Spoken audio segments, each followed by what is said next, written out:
Hello, this is Dr. Paul Cottrell. I'm recording this on April 12th, 2026.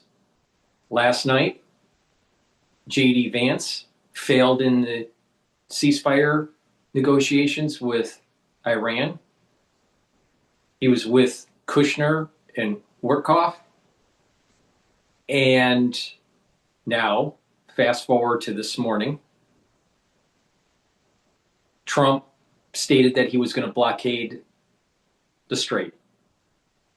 As of this recording, 2 Navy vessels have traversed the Strait, 2 U.S. Navy vessels, and the Navy is using sweepers, minesweepers. The question is, what will the energy markets do? Now, I did a market analysis that just was published today. So take a look at that. I go over what I think is going to happen with the equity market, the treasury market, the oil market, and the natural gas market. And how volatility may change. All right? But there's a lot of what ifs.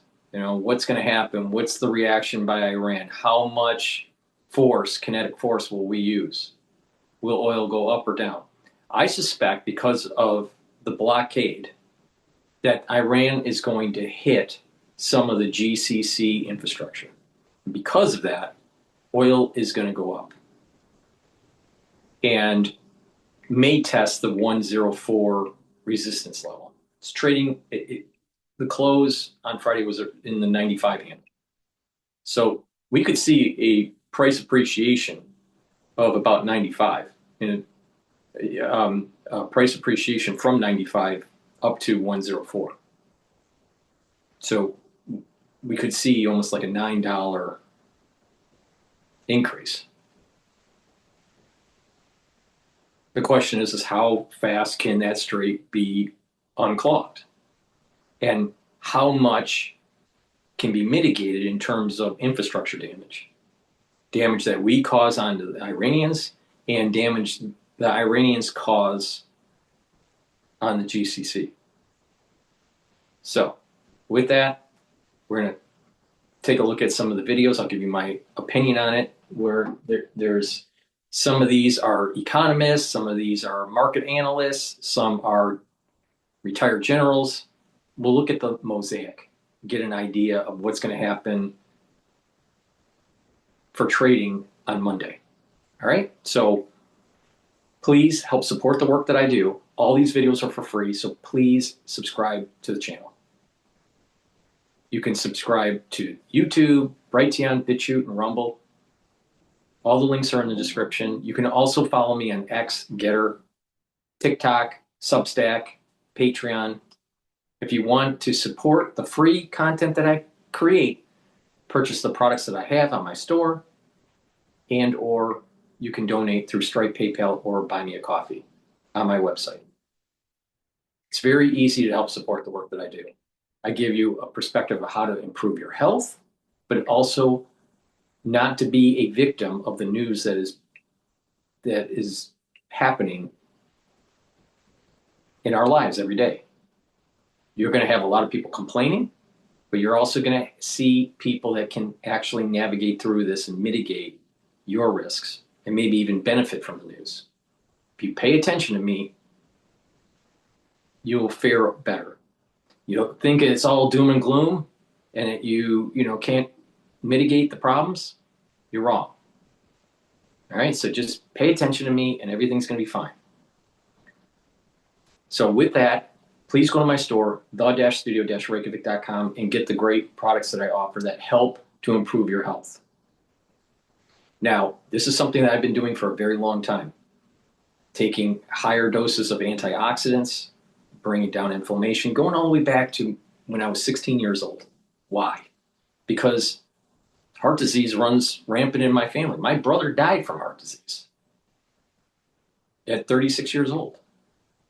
All right, so if you mitigate the problem early, if you take charge of your health, you can slow down the aging process and help your different organ systems so you don't have problems when you're older, such as improving your cardiovascular health, your brain function, your pancreatic function, your metabolism, your immune system, your endocrine system, helping with your kidney function, your gut function, skin health. All these can be improved if you follow my advice. So with that, please go to my store, the-studio-reykjavik.com, and get the magnesium and zinc. This will help to improve your brain function and help with your immune system. You should be taking this every day. Most people are not taking enough magnesium. Vitamin C magnesium helps with the skin, brain function, and immune system. You can stack these together. And vitamin C is super important, especially if you take it with the collagen to cross-link to improve your dermal layer by drinking filtered water. You need the filtered water to help with the cross-linking of vitamin C to collagen. And your dermal layer will improve. Now I have topical products to help with the topical part of your skin, like the structural nanosilver gel. That structural nanosilver gel is dual purpose. You can use it as daily skincare. It'll help to heal a wound. And if you are not feeling well because of the cold, or someone around you is not feeling well and you want to protect yourself, put it on your hands, around your mouth, around your eyes, around your ears, around your nose. Lightly coat your nostrils. It stays active for 5.5 hours to neutralize. You can't do that with Pharrell. So it's dual purpose. But using this as a topical for daily skincare and taking the vitamin C with the collagen, with drinking the filtered water, you're improving your topical layer and your dermal layer. Now to improve your basal layer, take the C60 and the resveratrol. And I'll talk about C60 later, but by stacking the C60, either an avocado extra virgin olive oil or MCT coconut oil, and stacking it with the resveratrol, you're helping the dermal, you're helping the basal layer of your skin. So you're targeting all three major layers. The basal, that's creating new skin cells, the dermal layer with the vitamin C and the collagen, and the topical with the structural nanosilver gel. So please go to my store, the-studio-reykjavik.com, and take my advice and improve your skin. Okay, with that, you can also take a look at my anti-aging boxes. I have a advanced and a beginner's skincare box where you can purchase these products separately. It's up to you.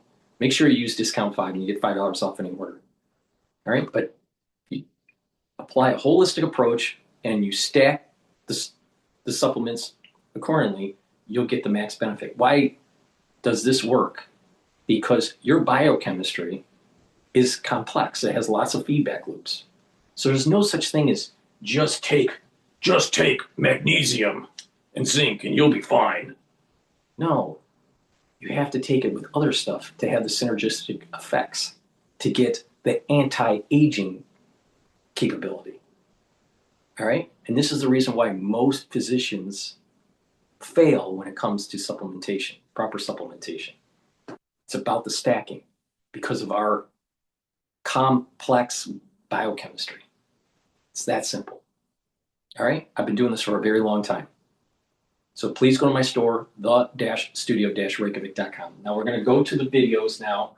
This one is Bloomberg talking about the blockade. John, about what this blockade will entail. The president in one of the True Social tweets says other countries are involved. Do we know which ones? And more broadly, logistically, from a military standpoint, how do you execute something like this? Yeah, look, President Trump has said for quite a while that, well, I will say he's flip-flopped on this point, but he's wanted to build an international coalition to open the Strait of Hormuz. A lot of European countries who could have brought some capabilities to bear were not willing to do that when there was a risk of coming under Iranian fire. That includes the French, the British. So as far as I understand, their positions have not changed. Some of the Gulf states, the UAE, for example, have suggested they would be willing to play some role in this, but they don't have the same level of naval assets to bring to bear in this coalition. So perhaps some support roles from some of those states as well as Israel. But yeah, President Trump has changed his position from we don't need to open the Strait to we'll have allies work with us to open the Strait to the allies won't do it, forget it, we'll leave and they'll take care of it. You know, what's interesting about this whole issue with Iran, Axios has a tendency to be breaking with the news.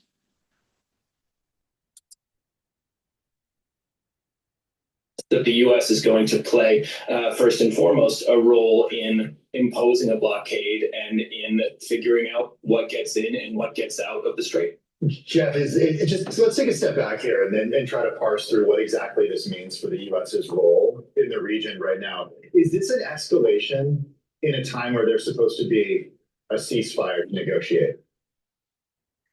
Yeah, I mean, it's an escalation of sorts. Yes, it's not an escalation of military might yet, although as I said, the threats of it are there. Exactly. The threats are still there, and that's how he concluded his most recent Truth Social post, and that's also how he went into the negotiations by saying if they didn't lead to a deal, then the shooting would start again. I think it's actually quite interesting that that's not what he led with here. Instead, he led with this blockade, creating more questions about how that's going to work, which countries are going to be involved. The spot-on question that Christina asked, which is how does the military even execute this?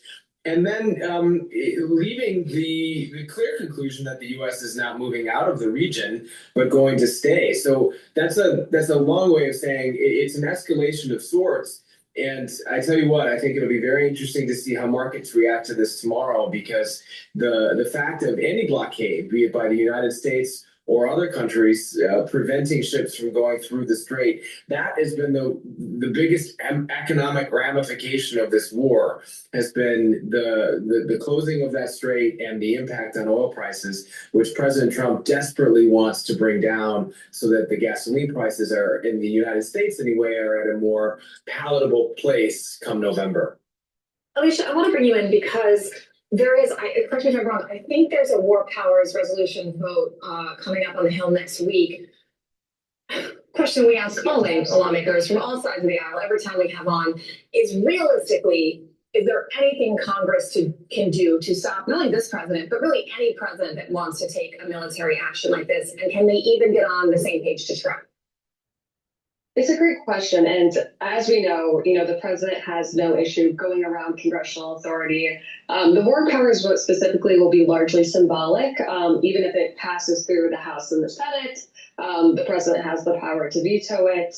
However, Congress still holds the power of the purse. There's still a roughly $200 billion supplemental funding request for defense spending sort of looming in the background here. And so there are only so many creative budgetary moves that the White House can do before they will have to turn to Congress and say, we do need extra spending to put some might behind this conflict in the Middle East. And so it will be a stretch to see, can he get a sufficient number of members behind what is potentially an unpopular war. Well, I'm glad you said that, because this is exactly the needle that these members of Congress have to thread, especially those members who are up for re-election.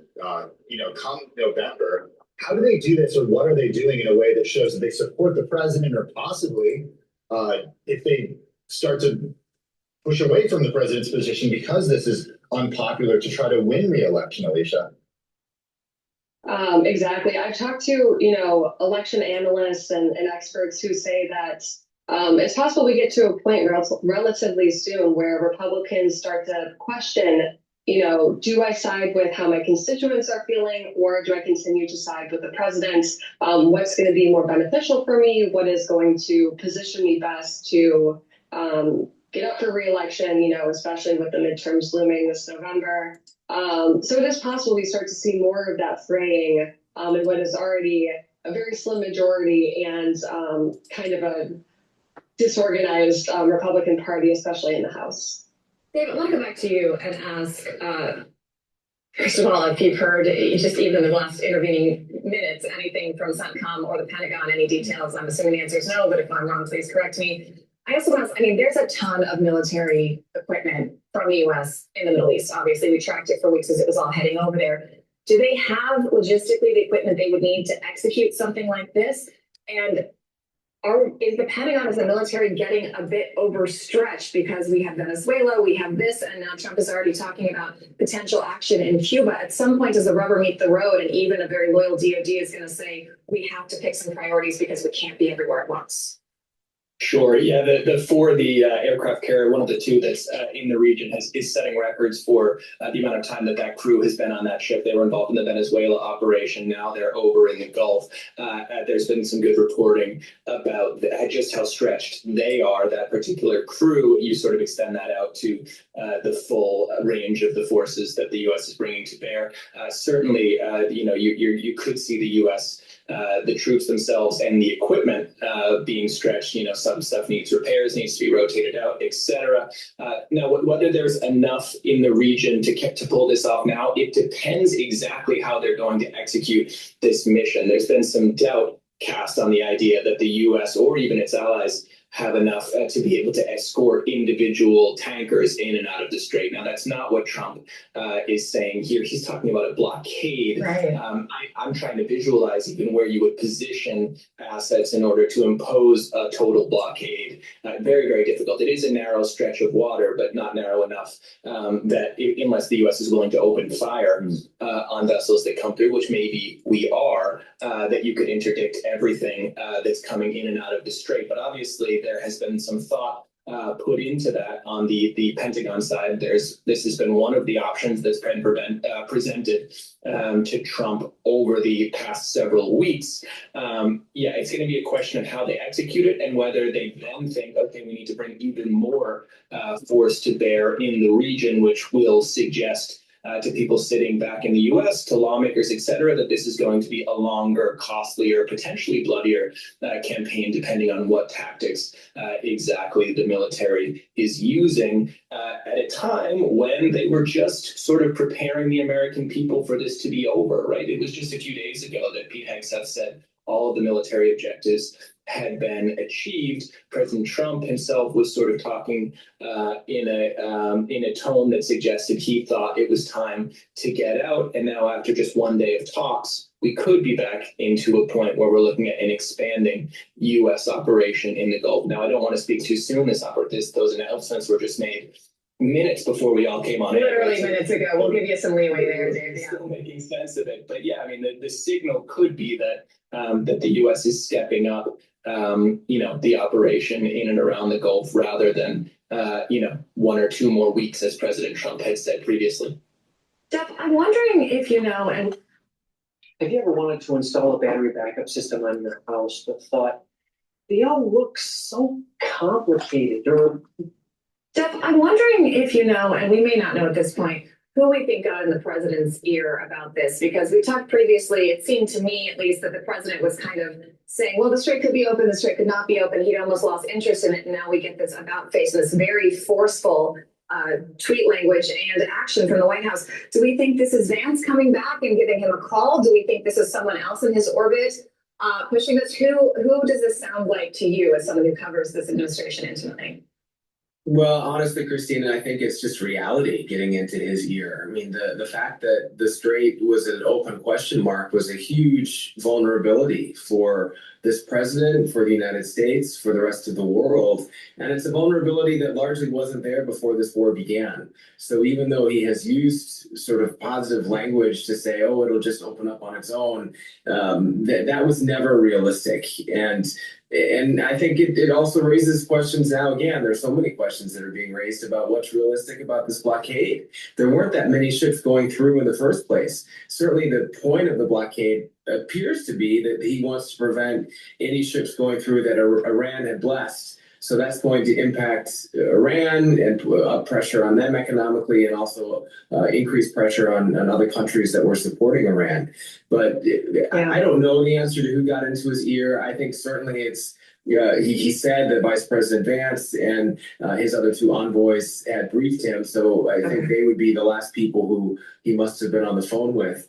But in general, he had to address the Strait in some way. Yeah. And this is how he's decided to address it. The person who called was reality, as Jeff puts it so eloquently. Hey, Alicia, we got to make a little bit of a pivot here because you cover Congress, and we do have a member of Congress who's in the news right now, and that would be Eric Swalwell, who is facing pressure to step down from the governor's race in California, questions about his own future, an investigation opened here in New York about sexual assault allegations.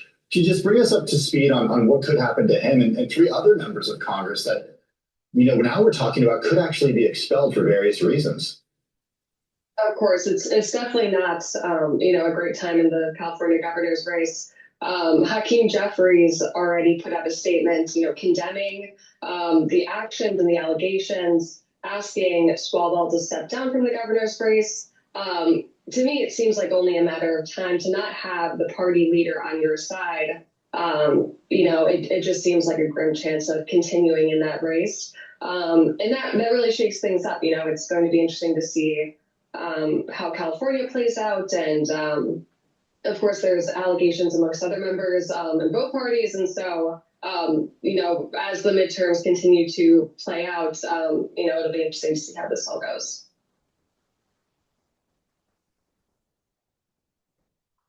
Okay.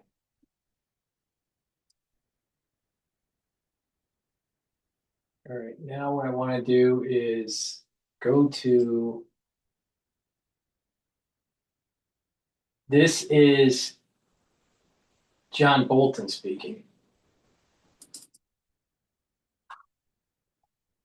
Imagine being able to build an app with your name on it just by thinking about it.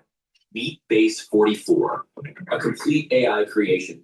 Ambassador Bolton, last time you were on the show, you were talking about how you had advocated for this at your time at NSC. You wish they would have done it then. You were glad they did it now. But in that intervening time, you voiced some concerns, both in writing and on some of the other networks, about how this is proceeding. I'm wondering, we wanted to get your take on these seemingly failed talks in Pakistan, but now I want to ask you what your thoughts on this blockade that's being announced by President Trump just minutes ago. Right. Well, I come from the perspective that the only way to get true peace and security in the Middle East is to have regime change in Iran. You can negotiate all you want with these people. It's not going to change anything. And I think the failure of the Islamabad negotiations just makes the point as clearly as one can. I think the ceasefire was a mistake, but just dealing with where we are right now, part of the problem here was caused by Donald Trump a few weeks ago lifting American sanctions on the shipment of Iranian oil. And I think he was motivated by fear of rising international oil prices, and he thought a few tankers might get the price down. I don't think that's correct. I think it was insignificant. But what he was doing was allowing Iran to ship oil, not the Gulf Arabs, but Iran, presumably to get paid to gain resources to use in their military to kill Americans, financing the war against us. That never made any sense, and he should reimpose the sanctions. I think that maybe, I haven't seen these tweets, but I think that may be what he's doing. And a blockade makes sense. You don't have to attack Karg Island. I don't think that was ever realistic. The point is, if no Gulf Arab oil gets out, no Iranian oil gets out. Let's see how they feel about that in Tehran. We're going to get back to the blockade in a second, but you mentioned regime change. So I've got to ask you, this administration, the U.S. administration, seems to think that what has happened in Iran over the last 6 weeks constitutes as regime change. Do you agree? That's ridiculous. Look, what we're dealing with is a group of religious fanatics pursuing a radical ideology, and it permeates the core of Ayatollahs at the top and certainly permeates the Revolutionary Guard. Now, the leadership of both the civilian side of the government and the Revolutionary Guard has been severely harmed by the last 6 weeks. Not enough, obviously, but it's beginning to fracture the regime at the top. There are signs of that inside Iran. And I think the devastation that's been unleashed against the instruments of Iranian state power, the Revolutionary Guard, the Quds Force, the besieged militia, are having a real effect inside Iran. I think the ceasefire was a mistake. The last thing you want to do is let up before you really do crack the regime and it collapses internally. That gives internal opponents and people who defect from the regime a chance to take over. Not guaranteed, but a chance. Well, I think the challenge with that, Ambassador, some would point out, is there's not a clear group of those people. There's not clear opposition. There's not clear defectors. Who are the names? Who would be an acceptable leader of this country to you? And are those moderates left? Because we've seen reports that many of them were potentially killed during some of these strikes. Yeah. There were no moderates in the regime. If you judge by the most important criteria, who favors getting Iranian nuclear weapons, they all favor it. The opposition is really quite widespread across the country. It is disorganized, that's a fact, but it's not like Iran had a two-party system. We're saying, well, we want this party out and the other party in. I do think there will be a lot of turmoil. I think that's what happens after a 47-year-long dictatorship begins to collapse. And I don't think you can dictate who the leaders are going to be from the outside. But what we can say is if this regime begins to come apart, there are plenty of people inside who, seeing the ship going down, will decide they don't want to go down with it. But Mr. Messer, what is the end goal here? Because, we have your op-ed from earlier this week where you say the U.S. cannot leave without finishing the job. And we've been talking this morning, that was a fear of a lot of allies that the Trump administration, America, would leave with the Strait not fully reopened. It looks like they are taking action on that front. But even if they do, this regime has proven, I think, more durable than a lot of people in this current administration thought. I'm wondering if you thought they would outlast this long. And if they do start to crumble, to your point, there are no moderates in the country. What replaces them? The people are the moderates. The regime itself is not a happy house for moderates. This is the problem. This is the problem with mainstream media and most of the people out there that are analyzing this. They're not giving enough credit to the secular movement within Iran that's educated. They want self-determination.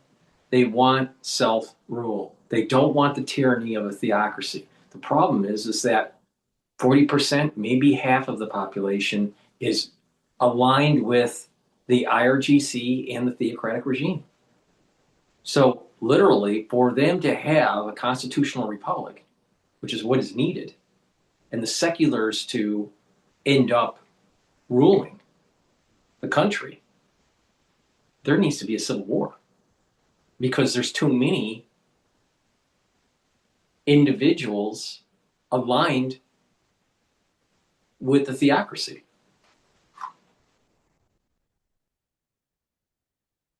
But I think that with some help from the Western culture, Western countries, that the seculars within Iran will be able to be victorious.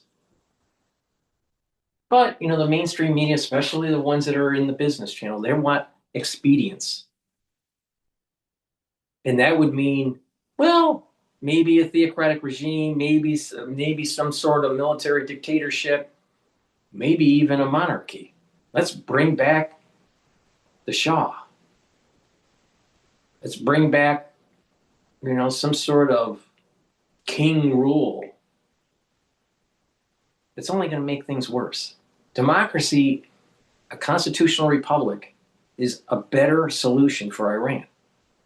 But Western nations are going to have to help with the IMF, the World Bank, help with constituting a branches of government that have equal power. But you're going to have a theocratic side of the population that is aligned with the Ayatollah fighting against the actual seculars. And Iran's going to go into a civil war here.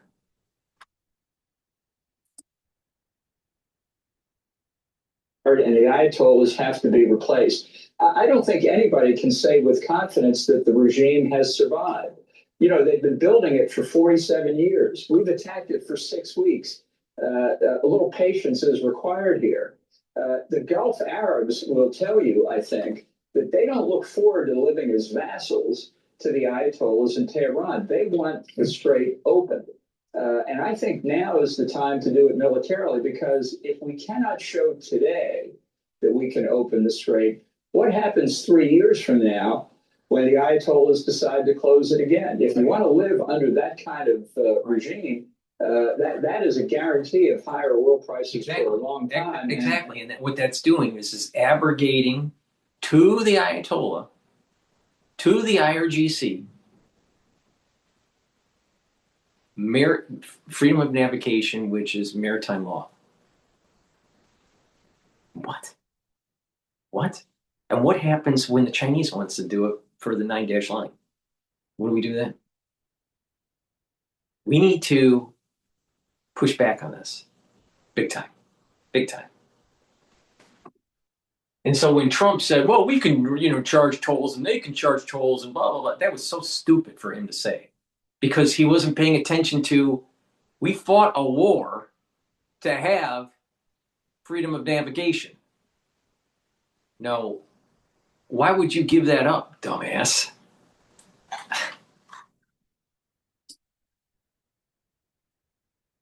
Gulf Arabs being subordinate. I also want to ask you, I watched the Trump administration pull out of the JCPOA the first time. The situation going into... That's the sound of an American oil company hard at work. Want to be a part of it? Listen up. Hello, my name is Adam Ferrari, and I'm the CEO of Phoenix Energy. I look forward to you joining us at our next webinar where you can drill deeper into our bond offering. We currently offer 2 investment opportunities: a private placement bond offering for accredited investors with target annual interest rates between... The situation going into negotiations in Pakistan overnight, the elements on the ground were not that different than the agreement that the U.S. pulled out of. Do you think that was a smart decision to even go to those negotiations? Do you think it gave Iran a card it wouldn't have had if J.D. Vance hadn't touched down in Islamabad? Well, I don't think the negotiations gave them a card. I think the ceasefire gave them a card. They've been subjected to 6 weeks of constant bombardment. Now they've had at least some time to be able to regroup, to see if they can reconnect, establish communications. I think you need to put the pressure back on. The immediate point is to open the Strait. If we open the Strait to Gulf Arab oil, but not to Iranian oil, that would be the ideal interim. On opening the Strait and back to this idea of the blockade, which you have pushed for, in your New York Times op-ed, you write, if American combat forces entering the region can help open the Strait by controlling territory on Iran's side, acknowledging the inevitable risks, that would be more sensible strategically. Does this mean U.S. forces actually on the ground in Iran? Yes, I say more strategic than taking Karg Island. Look, while we've watched for the past 10 or 15 years, Iran has been fortifying a number of islands in the Gulf. That's how they've set up this tolling system. Now, at least 3 of those islands are actually claimed by the United Arab Emirates: Abu Musa, Greater Tunba, and Lesser Tunba. They're filled with tunnels. They probably have missiles and other equipment. I think those are the kinds of targets that we need to neutralize so that we can make the Strait safe for maritime transit. The military will have much more detailed knowledge of this, and I'm sure that's what they're thinking about now. It's not just clearing the mines from the Strait, although that's obviously important, but protecting convoys of tankers from anti-ship missiles, swarms of Iranian fast boats, of which we've sunk a great number, and Iranian drones dropping weapons from the sky. You said we need to be patient with regime change, with change in Iran. But I'm wondering what that means. How long do you think this could take? How long do you think America should stay in this, considering this is a president who campaigned on no more forever wars? And do you think the president and the American public have the attention span for how long this could potentially take in order to see real durable change? Well, it's certainly the case. The president promised no more wars. That's his problem. I mean, he apparently doesn't think too much of the pledge, because that's what he's doing now. And it is important to get the American public to understand why we're doing this, which is another problem of President Trump. He did not make what I think is a very compelling case for regime change before the war. He didn't try to persuade the American people. He didn't work with Congress. He didn't brief our allies. He didn't work with the Iranian opposition. It's still not too late, but a lot of the problems could have been alleviated. And you ask how long. I don't think you can put a time frame on it. I just want to introduce one radical concept: victory. That we actually defeat the regime remove the threat of Iran's nuclear weapons program, remove the threat of international terrorism, remove the threat that's really almost as grave as those two, and that's Iranian control over the Strait of Hormuz. Ambassador, I understand that, but also you live in the real world. You've lived in Washington. We've got midterms coming up. We've been talking all morning about what this is doing for prices for the American public and how voters vote on kitchen table issues, and that's affordability. The longer this persists, the more we're going to see uncertainty in markets. Even if the Strait is open, it's not going to be open at the tempo that it was before, certainly not for some time. Aren't those two going to hit the road potentially before this job is accomplished? And do you think this administration, given what's coming in November, will wait it out? Or do you think they will cut and run before the job is done? Well, consider the cost of not succeeding. That has cost too. I think the president could make a very effective case that if you could get Gulf Arab oil coming out of the region again, given that before this started, the world was awash with petroleum. People were talking about the surplus and what to do about it. I think prices would come down very quickly, especially when it looks like it is safe to bring maritime traffic through the Gulf. Simply the fact that the Gulf is open will cause prices to drop dramatically. So I think look, we should have done this 6 weeks ago. He should have seen this at the beginning. He said, I was surprised that they tried to close the Strait. I was surprised they attacked the Gulf Arab states. I can't imagine the Pentagon didn't warn him of these dangers beforehand. Maybe he just didn't pay attention. The president, in that Truth Social post at the top of the hour, just before the hour, said that nuclear was not among the points agreed to. We know that's certainly a sticking point for both parties when it comes to these discussions. It has been for years at this point. Ambassador, you're all too familiar with that. Is there a way for the U.S. to get this country to dismantle its nuclear enrichment program without changing the regime at the top?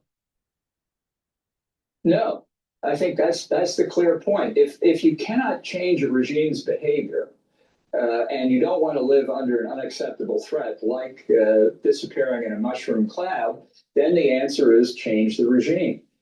George W. Bush put it very, very well when he was president. He said, we cannot allow the world's most dangerous weapons to fall into the hands of the world's most dangerous people. And a lot of those most dangerous people are running the regime in Tehran. He's absolutely right. And I'm going to big Apollo's AI assistant, the first GTM AI that actually works. From simple asks to complete workflows, turn every prompt into pipeline. Bolton's right about this, and I'm not a big fan of Bolton. All right. The reality of the situation is that we have to, as a country, to make sure that we have freedom of navigation for military reasons and for economic reasons, and that we prevent Iran from reaching a nuclear weapon. Now, you have America First individuals saying, well, there was an imminent threat and blah, blah, blah. But the reality of the situation was there's zero reason for 60% enrichment of uranium. Zero reason other than for weapon use. This is an existential threat for anyone in the world. So you don't have to wait until it's imminent for it to be an existential threat. In addition, just from a morality standpoint, there is good and virtue in what we are doing by overthrowing the theocratic regime. Look at how they were decimating the protesters. Are we supposed to just apply postmodernism, saying anything goes? It's all relative. If that's what the Iranian dictator wants to do, yeah, so what? That's postmodernism. There's no virtue in that. Where's the virtue? The virtue is doing something that may be hard, that will benefit you, but it will also benefit others. There's virtue in that. So don't fall into the slave morality that Nietzsche was talking about, where the Christian faith, America First, Christian, nationalism, that's kind of a big problem because it's insular, it's myopic, it's self-centered, and elements of it become, to the extreme, suicidal empathy. This is part of the problem in the world. Postmodernism. And that postmodernism is affecting the ultra-right, and that postmodernism is affecting the ultra-left. And that's where a lot of people are having problems understanding this. It's like, how is AOC similar to Tucker? Well, they're very similar. They're extremes of a wingnut. And we need to get back to center. A little bit left of center, a little bit right of center. But most of the country is in this center category. Most of the country is not Tucker. And most of the country is not AOC. And even if you add them together, that's not most of the country. But the problem is that because they're the loudest, they get the most notoriety and clicks. So you assume that the society is, half of it is very left and half of it's very right. That's not the case. Most people are around the middle.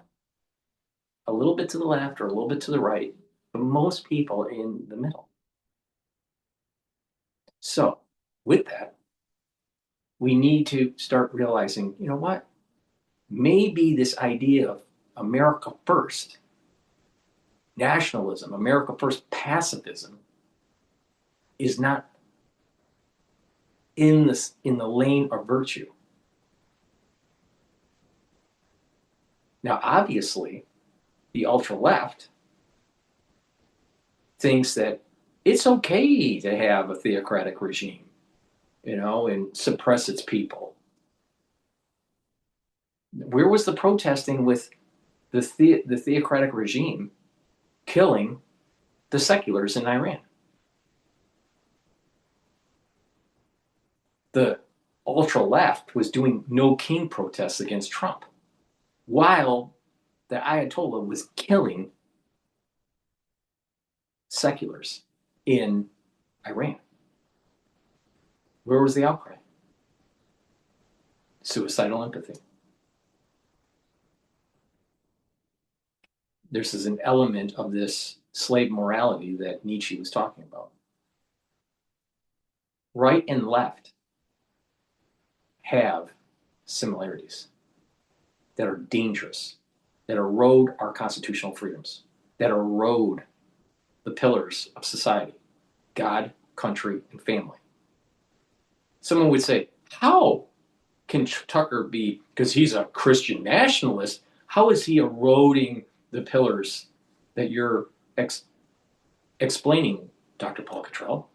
How is it that Tucker's doing that? Tucker is eroding the pillar of country by demonizing what Trump's doing, by saying we shouldn't be going into Iran. Well, in effect, he's saying that the Iranian Ayatollah, the IRGC, should remain in power.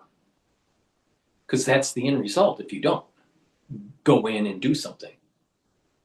Unfortunately, the seculars aren't rising up and fighting against the regime with more vigor. So he's weakening the country because eventually Iran will have a nuclear bomb. And then what do, Tucker? You wait until it's imminent? That's not a good policy. That doesn't sound like what Caesar would do. That doesn't sound like what Machiavelli would do. Maybe we should stop being pacifists with this slave morality that Nietzsche was talking about. Now, there's problems with Nietzsche's philosophy. It led to Nazism. But the thing is that there is something wrong with extreme Christianity. People would say, why was there such a pull away from religion? Why did people move away and become atheist or agnostic or just non-observant? Because of the over-proselytizing. Through this you kind of almost sense it with the Charlie Kirk crowd.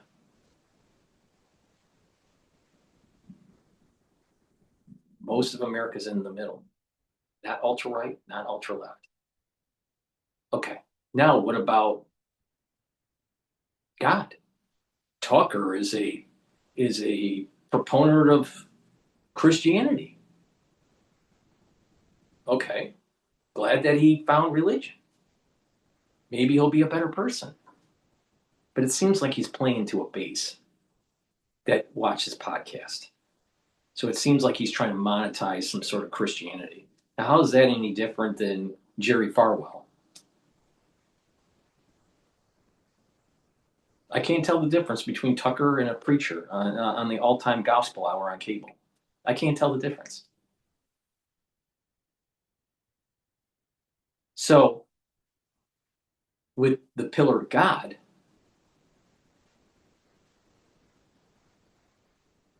the question is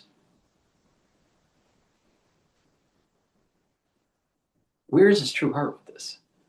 Is it about monetizing? Is it pushing some sort of extreme proselytization? Now, he's definitely anti-Israel. He's anti-Zionist. Okay, I mean, there are many people that are anti-Zionist. There are many Jews that are anti-Zionist. But the thing is that this rhetoric that he has seems to be antithetical to actually what the Old Testament has been saying, that there needs to be a temple and there needs to be sacrifices and certain rituals throughout the year and all this stuff. So he's breaking apart that foundation of the Abrahamic religions.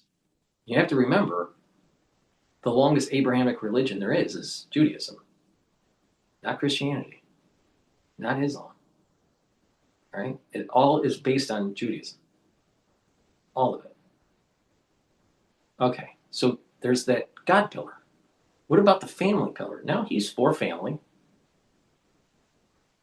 Okay. He has kids and he thinks that, that people should have a traditional family and work, But the thing is that there is an element where he's eroding that pillar. How can you have family if you're not willing to protect the family and the wider society from an existential threat? Do you think Caesar would let an enemy harm his family? Do you think that he would let that happen? No, I don't think so. So, yes, Tucker does have an affinity to some of these pillars that I'm talking about, God, country, and family. But he's also eroding some of those pillars because of his extremism. And that's the point I'm making. Now, I think that he erodes the pillars less than the ultra-left. Because with the ultra-left, they want to kill babies. They don't want family creation. They don't have respect for the American flag or the country. They want to destroy the Constitution. And a lot of them are atheists or agnostic. So it's not 100% in terms of eroding those pillars by the ultra-left or the ultra-right. But Tucker is ultra-right. And he's dangerous. And the thing is that a lot of this is about marketing, about him trying to get more eyeballs so he's accreting more funds. And where's his heart? Why did he brand himself as Duck Dynasty? You want to notice this? This is like, how can Tucker Carlson, bow tie guy, blue blood, East Coast blue blood, didn't finish college, but somehow applies to the CIA and his father's connected to the intelligence agencies. And then all of a sudden gets on CNN and he's a pundit for the Republican Party or the conservatives. Then fast forward to now, he is still a pundit for the Republicans and conservative values, but there is a little bit of a Duck Dynasty thing about him that just doesn't seem right. It's marketing. Someone talked to him about how to market himself after he left Fox. And all the podcasters are loving it. Or all the podcasters are loving it because they're all fighting each other because of the podcast wars. But also, you have individuals watching the podcast and they're believing this stuff. Because America First pacifism is easy to get sucked into. It's like a black hole; it just sucks you in. But saying America First expansionism, well, wait a minute here. That sounds like more about what our founding fathers were about. All right, with that, I want to play Victor Hansen's take about the podcast wars. Please go to my store, the-studio-reykjavik.com, and get the clarity factor. This will help to get rid of your brain fog and allow you to concentrate. It's going to help to improve your memory and your cognition. Take it every day, drink it with filtered water. It's a very powerful neurostat that you should be taking every day to improve your neural function. A lot of people aren't paying attention to their brain health. You need to pay attention to your brain health. Resveratrol, like I said, it will help with the skin, the basal layer, the health of the basal layer, but it'll also help with youthful gene expression in your cells. Soak up free radicals, help the health of the mitochondria. You'll have more energy, and you're going to be getting rid of cells that are in senescence. And so your tissues will be rejuvenated. So please go to my store and get the resveratrol. It stacks really well with C60. And myotrol. Myotrol is super important to build muscle and to maintain muscle. When we get older, we start to methylate genes and we can't build muscle as easily as when we were younger. By taking myotrol, it will help you to build the muscle because it has polyphenols, flavonoids, and lignans that will help with the gene expression to build the muscle. Do resistance training. You don't have to do a lot, but just do a little bit of resistance training. Take the myotrol, and you're going to build muscle and maintain muscle, help with your mitochondrial health, and you'll have more energy to maintain that muscle. If you are an athlete, younger or older, you will also benefit from myotrol to build more muscle for your sport. So your strength will increase. This is really important. And when you build muscle, you're also helping your brain. Why? 2 reasons. By building muscle and you're doing the resistance training, you're actually helping with blood flow. All right? And when you get better blood flow to your brain, you get more nutrients. In addition, when you're building muscle, you're increasing your concentration of myokines, and they are neuroprotective. And you're going to have higher concentrations of B, D, and F, which is super important for neural protection. Please go to my store and get the myotrol and do the resistance training. The-studio-reykjavik.com. The link is in the description of this video. All right, let's listen to Victor Hansen and his take on Meghan and Tucker. But hate Israel, hate Jews, and the people hate Jews, hate Israel. They become synonymous. Candace Owen, Steve Bannon, Joe Rogan, Tucker Carlson, Megyn Kelly, they feel they're very important, and now the less Trump talks to them, and the more access that's denied to them. They have no connection now. He's cut them all off, and they want to react. Hello, everyone, and welcome to another episode of the Western Spirit here from Israel. And today with us, we have one of my all-time favorite people, Victor Davis Hansen, Senior Fellow at the Hoover Institution at Stanford University. And Victor, it's an extreme honor to have you. And also, I'm very happy that you're feeling better. We all prayed for you in the Holy Land here as well. So it's an honor, and I'm very happy to see you. Thank you. We don't have a lot of time. Let's get into it. In Israel, we are a day or two after the ceasefire, and the Israeli public, in the new polls that have come out, is very disappointed in the results of the war. How do you look at where we are? Was it a win overall for Israel and the U.S.? How do you look at what just happened? Yeah, I think that what you just described Yes. mirrors the United States with one big difference. The left and some of the independents on Monday were called, because of Trump's tweet, which about the existential civilizational ruin. But of course, I think he meant civilizational in the term, in the sense of the theocracy, not all of Iran, because he had said he was going to bring help to the Iranian people, and he had not hit targets, unlike past presidents. I think he meant the destruction of the theocratic regime and a big dent into the Shia religion. Secondly, it was going to be knocking out their energy structure. And by knocking out electricity, you're snapping back into the 1600s. Now, was it the Stone Age? No. I mean, the 1600s wasn't the Stone Age. But the thing is that it's not modern society. So a little bit of it was bluster. But the thing is that if you hit the energy grid of a country, no matter how advanced it is, if you don't have energy, if you don't have electricity, you are in pre-industrial revolution. The industrial revolution started with steam engines. No one has a steam engine. So you're pre-industrial revolution.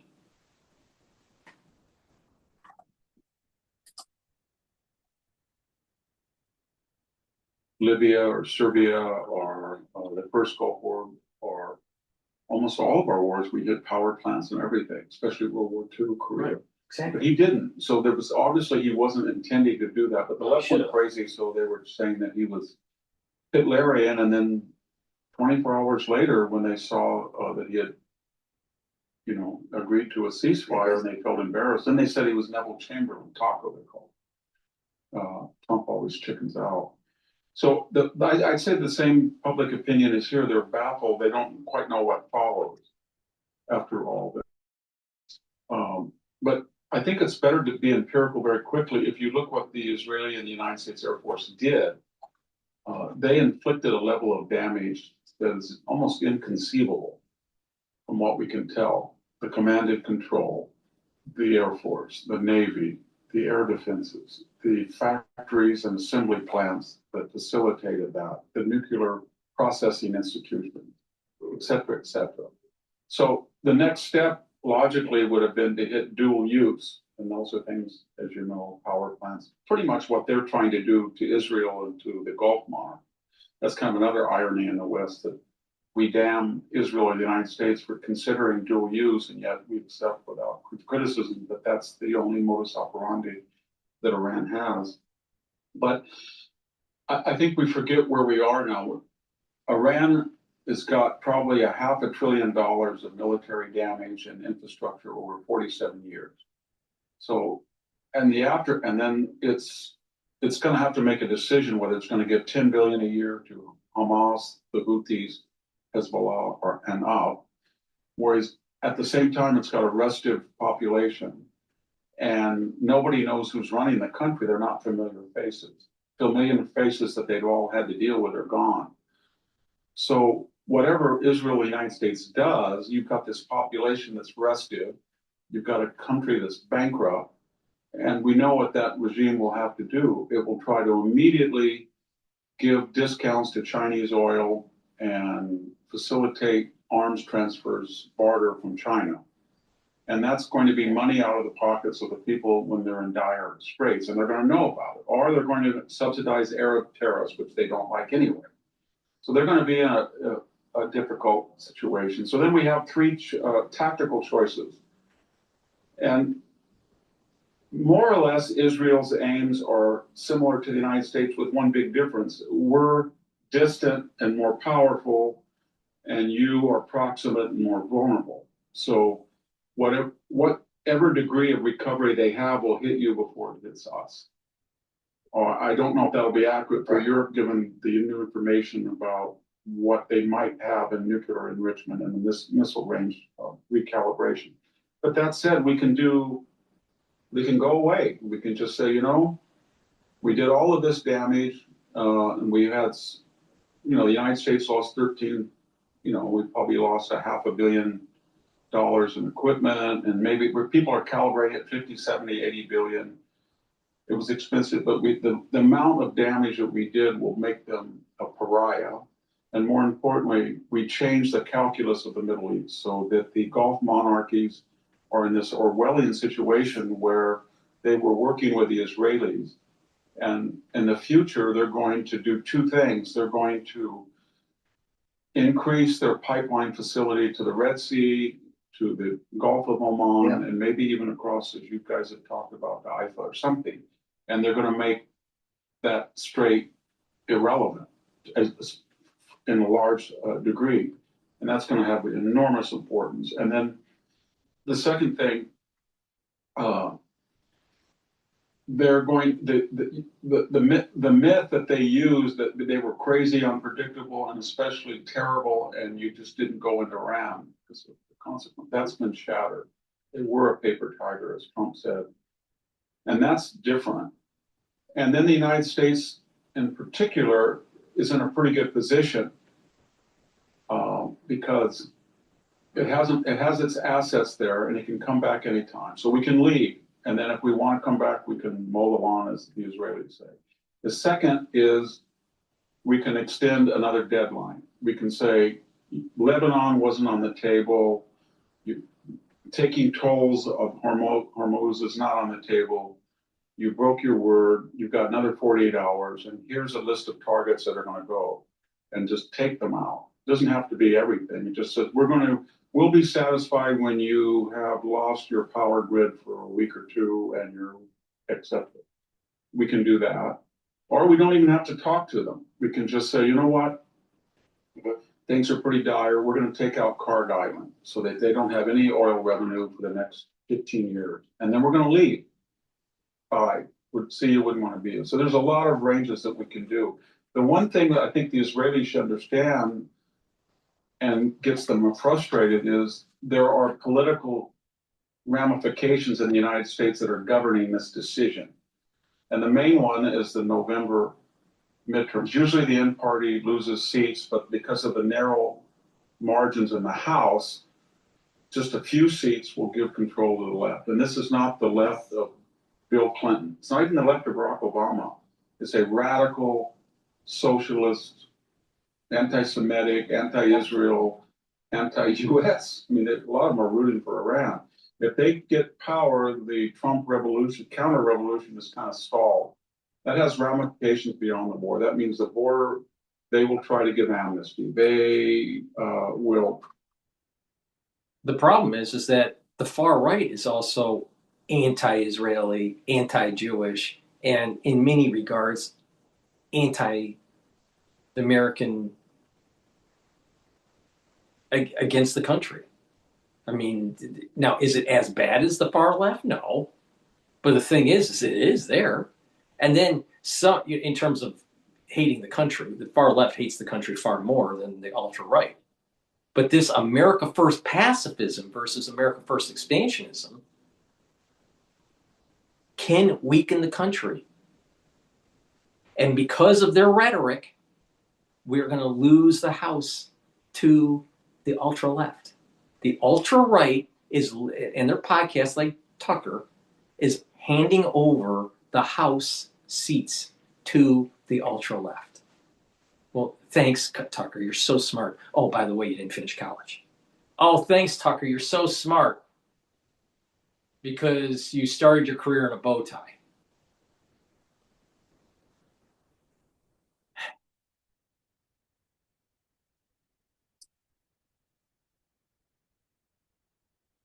Reverse the crime policies. They'll try to reinstate DEI. All the things that Trump has done, they're going to try to reverse, and they will impeach Donald Trump. They won't convict him, but that will eat up the whole point they're planning is to eat up the last 2 years.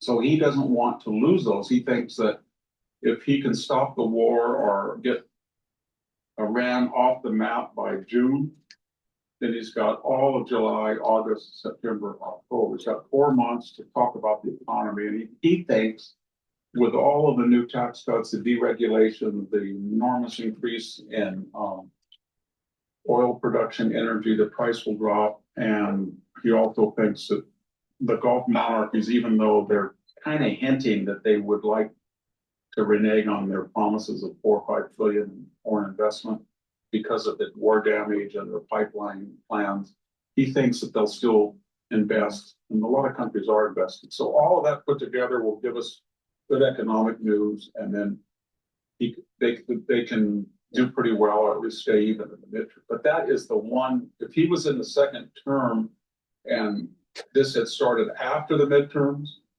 there's no doubt in my mind he would have not wanted to negotiate unless they acceded to all of his term.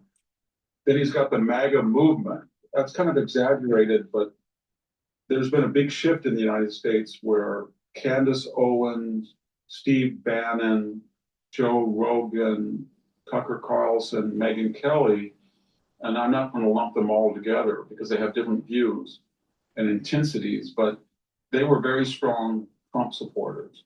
And they feel that they're very influential, even though the polls don't reflect that, because the MAGA base is 85% in favor of the war. Republicans in general are about 85 as well. But they feel they're very important, and now they're the less Trump talks to them, and the more access that's denied to the White. They have no connection now with Trump. He's cut them all off, and they want to react. So here in the United States, we're getting almost daily from those people. Just like little children that don't get their way. But the thing is that these little children, Megan, who's very self-centered, by the way, Tucker, who thinks he's entitled, he's a little entitled brat, and Candace, which is, she's just a dipshit. They all have these large channels and they think they're important. And the sad thing is, it was the viewers that gave them this notoriety. It was the viewers that elevated them to this status. How many people did Tucker Carlson save? How many people did Megyn Kelly save? How many people did Candace Owens save? There's an awful lot of people out there that were on the battlefield, literally and metaphorically, that were saving people when people needed to be saved. And they weren't there. And they will be judged. Trust me.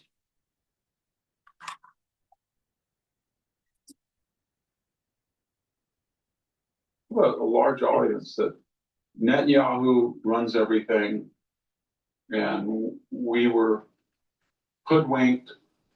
We got to get out. Trump's worthless. He lied to MAGA. This was a forever war, endless war. Victor, I want to ask you about that link of MAGA. So one of the things that yesterday, for example, Megyn Kelly went on Piers Morgan's show and said exactly what you said. She said that Netanyahu lied to Trump, and Trump basically, I think that's what she's implying, he's a buffoon, that some guy from Israel can come and sell him some fantasy, and he falls for it, does this war, and goes totally bad, and that's objectively not true, but whatever. And so why do you think, is it really that they believe these kinds of stuff?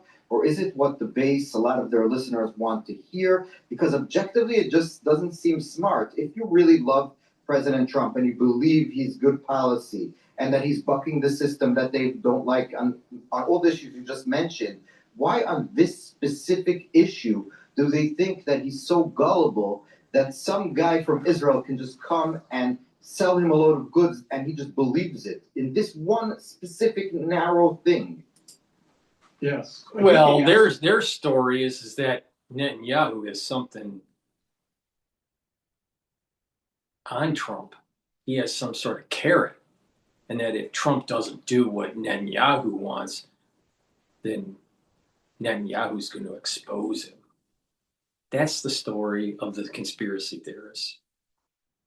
And they build a channel, and a lot of stupid people watch the crap. But how's that helping people? Literally, my channel, which is small, all right, but my channel is telling you how to improve your health because of the crisis we went through. There's going to be an awful lot of people that will have Swiss cheese brain because of the crisis we went through. If you pay attention to what I'm telling you to do, you will mitigate that problem. Also, the immune system, you'll boost that up. And you get an added benefit. You're getting healthier. And you're slowing down the aging process. I'm helping you. I'm also telling you how not to be a victim by looking at the financial markets and telling you where the support and resistance levels are for the broad-based economy and the energy sector. What is Megyn Kelly doing? Megyn Kelly is telling you Netanyahu's got some dirt on Trump and he's controlling him. And you love the conspiracy theories. You love the conspiracy theories. But yet when the obvious is in front of you, you don't pay attention to it. Everything that is happening is going to affect your health and your financial well-being. If you don't pay attention to what I am telling you, you will be worse off. So stop listening to Megyn. Stop listening to Tucker. Stop listening to stupid Owens. Candace Owens. All right? Stop listening to Alex Jones, who doesn't know what the fuck he's talking about. And start listening to people that actually are trying to help you. But I'm sure that people will continue watching Alex Jones, and he will continue being boastful and, feed the other conspiracy theories of the world. Now, some things he is on target, but he thinks the world revolves around him now. It's gonzo journalism now with Alex. It's gonzo journalism with Candace Owens. People build podcasts about Candace Owens. I mean, what? What? If Candace Owens died tomorrow, your life would not change. Would not change. 100% would not change. What the Federal Reserve does, with raising rates or lowering rates, your life will change. It will affect the job market. What's going on with artificial intelligence is going to affect your life. What are you going to do? You're going to keep on listening to stupid Owens? Stupid Alex? Stupid Tucker? Are you actually going to realize that there are these other variables that are actually affecting your life more? See, by listening to them, you're only making their life better. They're not making your life better. You listen to me, your life will get better.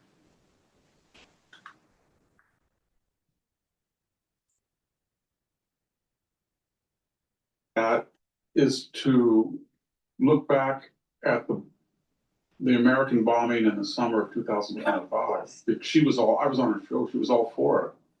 She said that Trump had she used the vernacular testicles to do this and no one else would do it. And she was very, very supportive of Israel. And if I go back, I was on her show right after October 7th, and she was very supportive of Israel and very critical of the Palestinians. And Tucker was not so much so, but he wasn't as critical of Israel and Trump as he is now. Candace Owens had already gone off the deep end.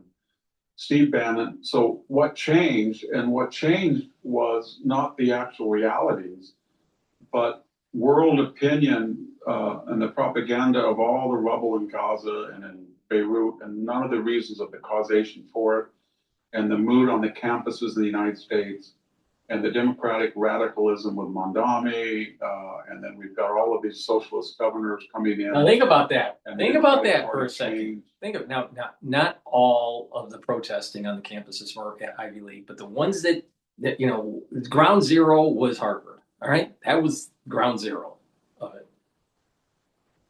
And Candace Owens aligned herself with the ones that live in Gaza. She aligned herself with Hamas, and she didn't even finish college. Now think about that. She's aligning with these students that are postmodern with their philosophy, left-wing leaning, socialistic or communist, and Candace Owens is aligning with them. And you watch her and you give her ad revenue and notoriety. Stop watching these people, and I guarantee you that their personality will change, because it's all about the money for them. It's not about helping people.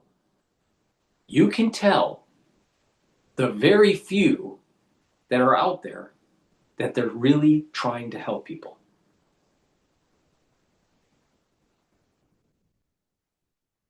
What if Candace Owens lost millions of her views? Would she change her tune? I bet she does. Try it. Try it. Test it. Test it. See what happens. People that have virtue, that are doing something because there is a just cause, will not deviate because of some sort of wanting to be liked.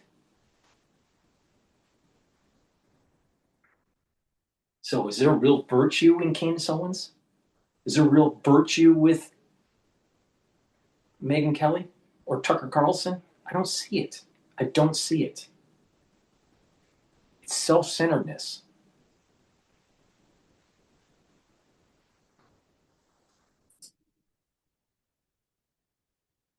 And it became cool, or it became the status quo for the left and the center, right, to try to excuse the United States.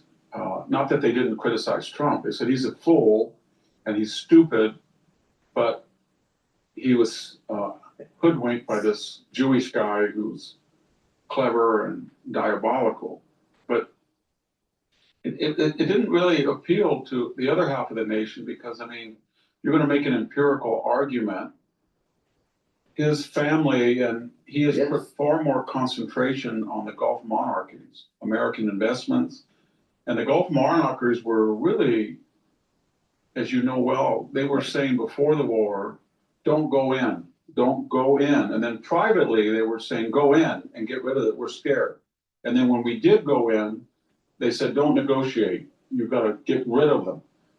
And then they have about the 6 Arab countries in the Gulf. I'm not saying their pilots are up to Western standards, but they have 600 combat aircraft. Mm-hmm. They have double the number of Israel, all of those countries together. And yet they didn't send anybody. They didn't send in, at least in size. So here you have this strange situation where if Donald Trump is really gullible and foolish, the argument would be, the continuation of that argument is, these clever Arabs with all this oil money and people in his family are investing, and there's all these funds and these deals that are being made, and yet they don't want to help. Interesting observation. And if you look at the demonization of Jews throughout the centuries, for 2,000 years or more, it's the same old playbook. When you don't like what's going on in the economy, when you don't like what's happening, blame the Jews. Blame the Jews. It's so tired old trope. But on the other hand, there's another trope that has been lasting for the last 80 years, and that is there is this what I call the Holocaust ends up hijacking religion. All right? And what I mean by that is that there are many people in the Jewish faith that don't observe because of the atrocities of the Holocaust, or they feel as though they're entitled because of the Holocaust. No, they're not. They're not entitled. First of all, there's only less than 200,000 people in the world that actually was in the Holocaust. Only 200,000. And they will radically diminish in the next few years, where there won't be any. All right. So there's less than 200,000 people in the world that have a direct link where they were in the Holocaust. All right. So all these people that are saying because of the Holocaust, blah, blah, blah, they weren't even in the Holocaust. So they hijacked the religion. And the Rebbe stated that there were these people that wanted to leave us, a empty seat at the table for Passover for the people that died in the Holocaust. And what the Rebbe said was, that's great, but what about finding a Jew that's not observant and have them come over to your house and sit in that chair and observe the mitzvahs during Passover? See? They hijacked the religion with the Holocaust. All right? So the Jewish people, especially the liberals, are not lily white here. And some of the nefarious business dealings that Jews have done over the years have created a negative light on the Jewish people in general, which is wrong.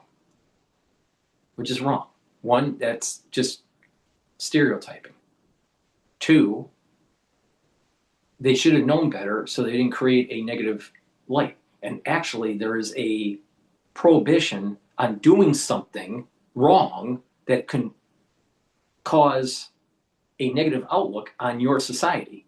So that even these people that are Jewish that are doing these wrongful acts are not even following Judaism. So the reality of the situation here is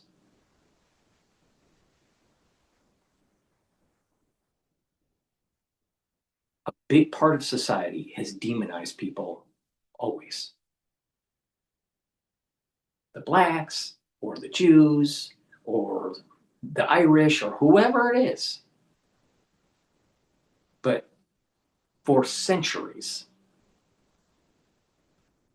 this has been a big problem. On where economic downturn happens, people are worried, people get stressed out, and you have to find someone to blame. So is that what's happening with the ultra-right? With this America First pacifism? That they're trying to find a scapegoat? It's much more complicated. It's much more complicated. Because you have people doing things that are anti-Semitic that's causing problems. But there are also things that are happening in the Jewish culture or in Israel that's causing problems. Some of it's religious issue, like why didn't the scholars give the go-ahead on the ritual slaughtering of the paraduma, the red heifer? Why isn't that happened? I don't know. But it hasn't. And we haven't had this opportunity since 2,000 years. Seems kind of strange. So maybe there's a curse happening to the scholars. But there's also going to be a curse on the ultra-right wing, too, because of this America First pacifism, blame the Jew stuff that's going on.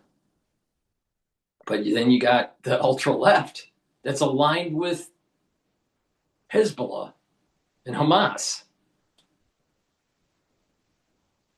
Crazy. It's like crazy town.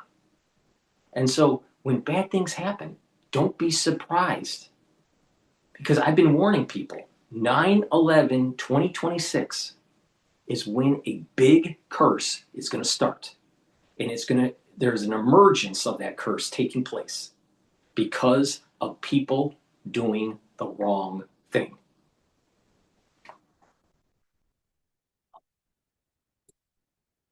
Now, with all these people, with scholars, with Ph.D s, with people that are learned, philosophers, they're saying similar things that I'm saying, but maybe in a different context.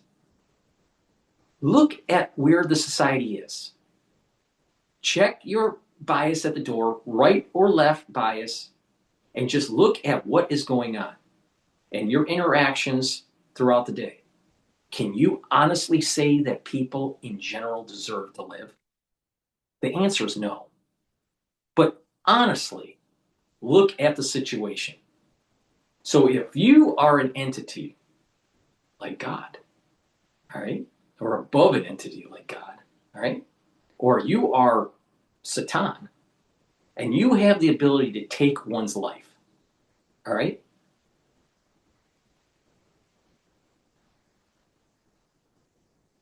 and there's some sort of judgment that's going to be placed on people. Can you honestly say that people don't deserve it? Look at what's happening. Look at the window into social media and how people are so hateful.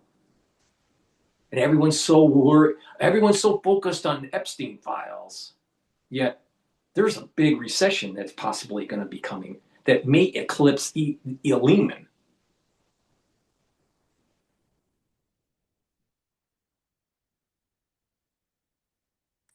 Can you honestly say that people don't deserve the curse? Megyn Kelly, Tucker Carlson, Alex Jones, Steve Bannon, AOC, Chuck Schumer, the Squad, all of these crazy left-wing liberals, everyone, even the middle of the country, is going to get cursed because we didn't do the right thing. We'll let this crazy train happen. So that's at the layman level.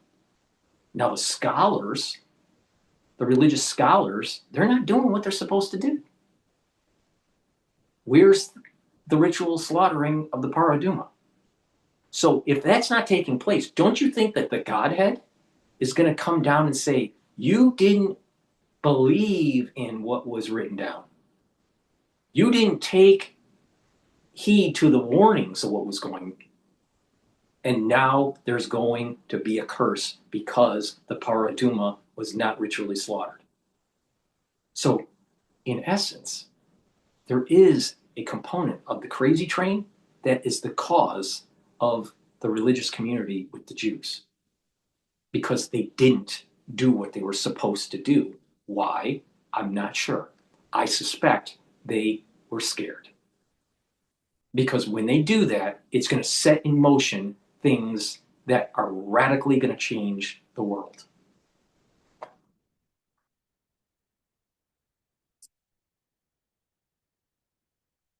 So Trump got hoodwinked. He took out Iran for them, and then they didn't send any help. At least Israel, you could say, well, exactly. He got hoodwinked by Israel, but they sent 300 planes over there.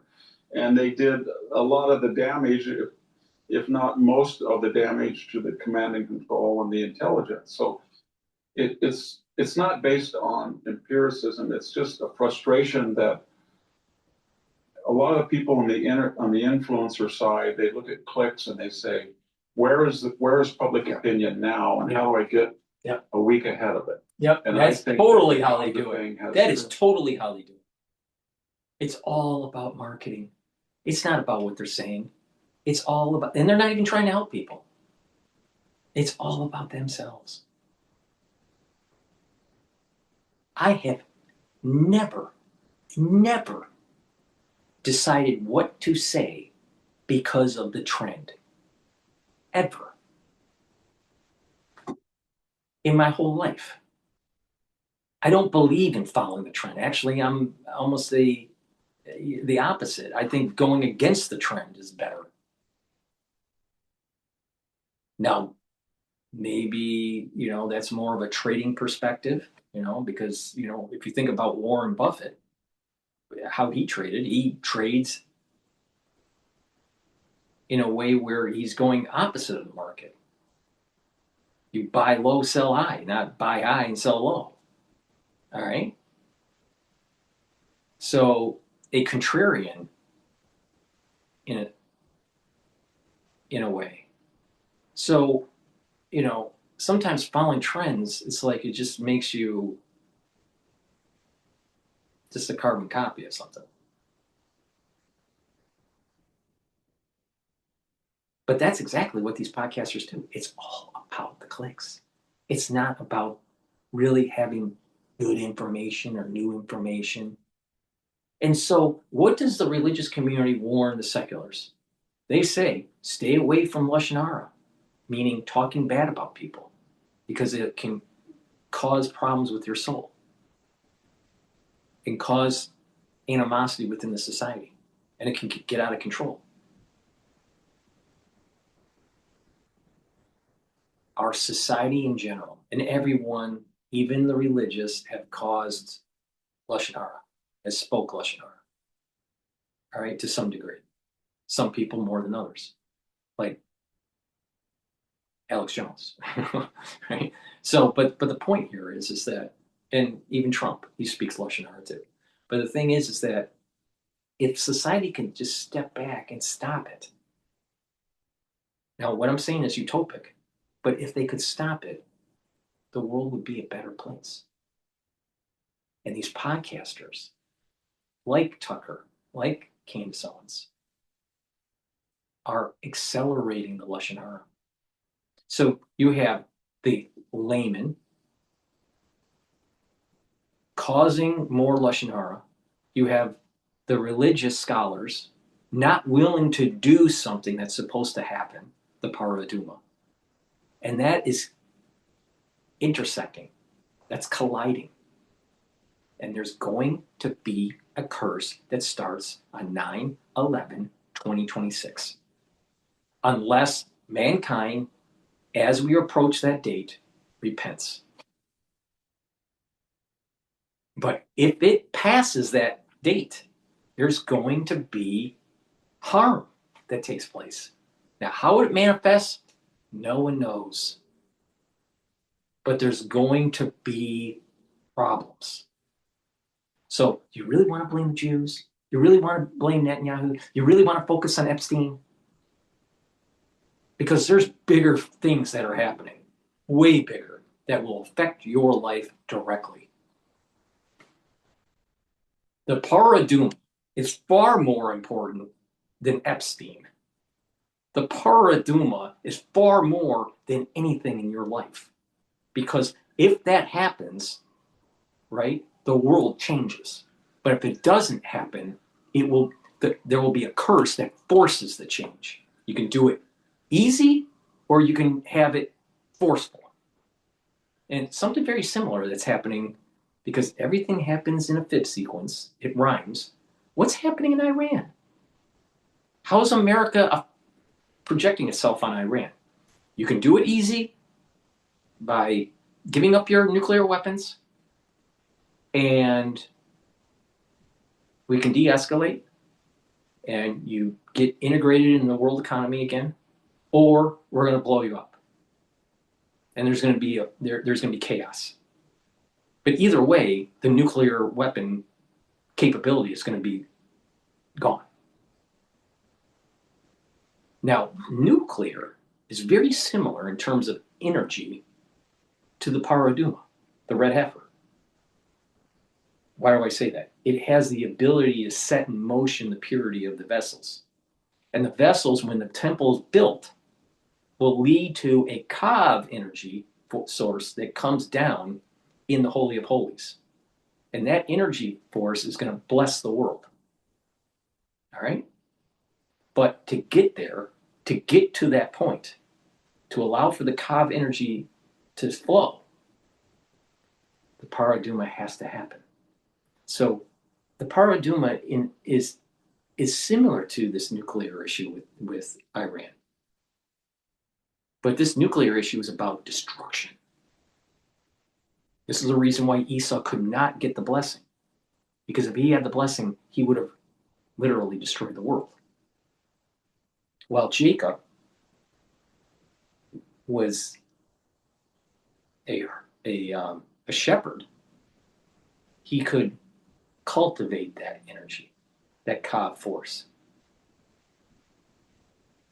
So if the scholars aren't willing to ritually slaughter the paraduma, and Iran is not willing to give up their nuclear weapons, the world is going to be forced to do the right thing. and to allow for the paraduma to take place. They're connected. These things are connected because of the soul roots are connected between Jacob and Esau. They're twins. So the paraduma and the nuclear weapons are connected.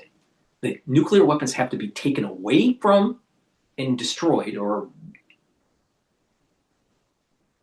diluted. But the nuclear material has to be taken from Esau, and the paraduma has to be ritually slaughtered. Both of those conditions have to be met, or something bad is going to happen.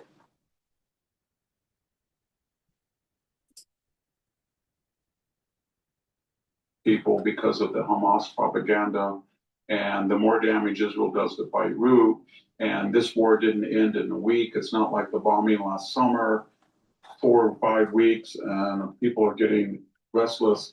And I've got to get ahead of what people are and be outrageous, and they are. And Victor, they're can getting a you, lot if I of- ask you just in general, is there any difference at this point of between the Tucker wing of, I guess, what you would call the right and the Mamdani wing of the left on foreign policy? I cannot discern any real difference on foreign policy. On foreign policy, well, if you take Tucker, Exactly. he despises Israel. Mamdani despises Israel. They feel that Islamic civilization. Well, Mamdani's more siding with Islam. Tucker's more siding with Christian nationalism. That's the difference.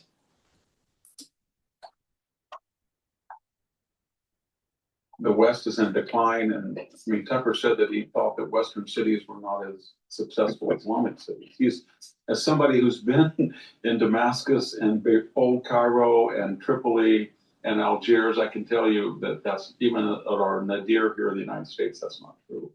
But and then on Ukraine, I think they're pretty much pro-Russian. So I can't see a lot of difference. They're very critical of the United States. On them. So this is the reason why The I only was thing saying the country component of Tucker is that pillar is starting to crack. It's brittle. It's fragile with Tucker. He's an America First pacifist. He wants to align with Shia Islam, maybe not directly, and demonize Israel. Israel is not lily white. I'm telling you that right now. They're not lily white. But out of this crazy train, there's something that is supposed to happen with that paraduma. But Tucker knows better because he knew how to tie a bow tie when he was on CNN.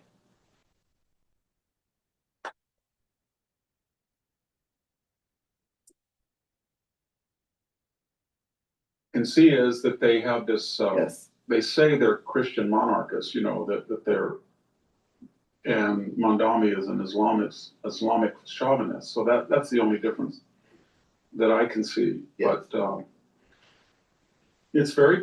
This is actually a really smart upgrade for your laptop setup. It is a laptop stand and an 11-in-1 docking station and one 4K HDMI for easy screen. It's very bizarre because I hadn't seen this on the right at all, and the left. The other thing that people don't understand, I think here, but maybe in Israel too, that in the United States, all of the cultural institutions and levels of power and influence, the New York Times, the Chicago Tribune, LA Times, Washington Post, NPR, PBS, professional sports, Hollywood entertainment, Jimmy Kimmel, Robert De Niro, you name it, the deep state, the bureaucracies who hate Trump that run the state, a lot of the governorships, a popular culture that makes it cool to spit in the face of ICE or say Israel is hit. All of that makes enormous pressure on people that are in journalism or public communications. And so they have discovered that the moment Tucker made this turn and Meghan went this turn and they are beloved now by the left. They always have a little qualifier to say, well, he may be a fascist, but Tucker's onto something. Or Steve Bannon gave a brilliant exegesis. Or Megan, it's finally good to see Megyn Kelly talk sense. And that's a powerful narcotic because they have a lot more, I don't think they have more political power or financial power, but they have a lot more cultural power. So kids in high school or kids in college or people in the street, they're going to hear that message more and it's going to be cool. And the entertainment industry, so at the Grammys or the Oscars or the Tonys, somebody is going to get up there and blast Israel or blast Trump. And that puts a lot of pressure on people. I think that they found that would be, I don't think they were surprised, Yes, but Victor, they're we very have 1 well minute liked left now. with you, and I want to ask you what lastly, I just saw a poll, 60% of Americans, a majority of both political parties, say they have negative views of Israel. So before you go, is this something that you think is something that will pass once the war stops and things go back to normal? Or do you think that this is the new norm? Israel is now going to be not only a partisan issue that Democrats pretty much totally hate Israel, but also on the right, we're going to just continue down this path where Israel is sort of a pariah and less politicians would be willing to support it publicly? Or should we not take it too seriously? How do you look at that? I think it'll mitigate. People do have ideological and political views, but it also depends on success. And when it's all over, if Iran is humbled and the Gulf and Russia's out of the Middle East and China is at the mercy of a secular Iran, maybe that could happen in a year or two, who knows? And there is a nexus between the Gulf monarchies and Israel, I think you'll see a big difference. But one of the things that's happening when you say that they're very anti-Israel, I think the Republican Party is pretty much pro-Israel, 65%. But the left has made this argument that, and I think your left is responding to it, that if there was a different government in there, they say that some people in the left say, well, Netanyahu's not Israel, he's a fascist. And I think people in Israel, as you know, are very anti-war on the left. And a lot of them are advertising to Westerners, if we get in power, we're going to reach out to Europe and the United States and repudiate what Netanyahu's done. I mean, rhetorically, not in fact, because actually secretly they're happy what he's done. But that's a big thing. And then there's another element involved, and that's the DEI movement that Trump's trying to war on, diversity, equity, inclusion. And it basically says that 70% of the country who is white are oppressors and victimizers. And then Obama created this, and he said it's not just blacks that are only 10, 11%. We've got a huge constituency of Hispanics and Asians, even rich Indians from India, anybody. No class distinction. You can be a millionaire and you can be a victim. And we have legitimate claims against people who are white. And in that binary, the Palestinians, so we have this Orwellian situation, surreal, that I would see at Stanford, the kids from Kuwait and Saudi Arabia who were decked out in gold and designer clothes demonstrating. And then you see some Jewish guy with jeans and a t-shirt, maybe 4 guys versus 500. And everybody was angry at the Jewish guys. And because there's no class, they're no longer class oppressors. Yes. And by the way, they were whiter than the Jewish guy. So that's happening. And in that binary, 2 things happen. Israel and Jews are made to be part of the white exploitative. And more importantly, yes, they bring in the settler colonial thing. So they are European colonists. They don't know anything about the history of the Middle East or the long Jewish 3 millennium. So I don't know.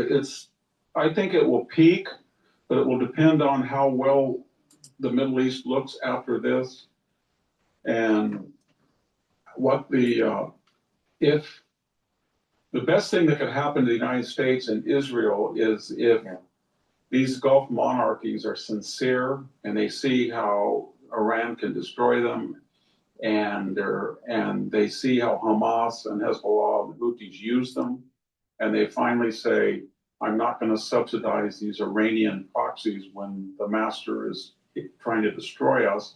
And if they were to cut off the Arab terrorist proxies, even if they were to diminish it and reach out to the West and to Israel, then that would take away a lot of the criticism, because then people, it wouldn't be Islam or it wouldn't be Arabs, it would just be the radicals versus the sane people in the Middle East, and Israel be one of the same. So, but I'm sorry I can't offer more in-depth analysis, because someone who has been, here 6 generations, and I have never seen the open anti-Israel, anti-Semitic. I saw a little bit. You see, part of the problem is Israel's no longer the 67 underdog. And you tell people they only have 11 million people. Oh, no, that's not true. They don't. And if you say Israel's got a bigger air force than any single NATO nation, Germany, England. Your air force is twice the size of the French, more than that of the German, and twice the size of the British. You have a bigger navy than the United Kingdom. So you're a powerhouse, and so they feel that you're an overdog imperialist. By the way, Victor, I agree. I just want to give you one funny story that I saw. Joe Rogan had. You probably saw it. Before he tells his funny story, please go to my store, the-studio-reykjavik.com, and get the ashwagandha root. Ashwagandha root will control your cortisol levels, help you to control your blood glucose levels. And when you do that, you're boosting up your immune system and you're controlling your cardiovascular health. Lignans soaks up free radicals, brings down inflammation, helps with the immune system, boosts up your endocrine system. And it helps the cardiovascular system. And oh, by the way, when you have better blood flow to your brain, it helps your brain. When you're bringing down inflammation in the brain, guess what? It reduces plaque formation. Really important. Because you don't want to build up amyloidosis. You want to build up those plaques and cause that amyloidosis. It's really bad for you. So it's important to keep taking supplements that bring down that inflammation. And you get added benefits. It's helping your immune system too. You stack it together to get the max benefit. So please go to my store, the-studio-reykjavik.com, get the lignans, the ashwagandha root, stack them together. And better yet, if you also stack it with the turmeric that's on my store, you'll get further benefits. Now, go to my store and get the structural nano silver soaps. You can get it in peppermint and also lemongrass. Get a couple bars for your household. It improves your skin and the pores of your skin. Use it every day, but it will also help to neutralize because it has structural nanosilver. And Boomer Boost. Boomer Boost has 68 nutrients that will help to build muscle, help with brain function, help with your cardiovascular health, help boost up your immune system and your endocrine system, rev up your metabolism, and you'll have more energy. Take Boomer Boost. It's going to help slow down the aging process. But not just that, your system will improve and you'll have more vitality. And you can stack this with many of the supplements that I have, like C60 and the Max 35 and the turmeric, ashwagandha, and lignans. Those are great stacks to help slow down the aging process. Stack it with the multivitamins. Stack it with the probiotics. Please go to my store, the-studio-reykjavik.com. And lastly, super strong relief. If you have a muscle ache, a sprain, a headache, or even arthritis, rub this on your skin. It will relieve the pain within 90 seconds. Please go to my store, get the super strong relief.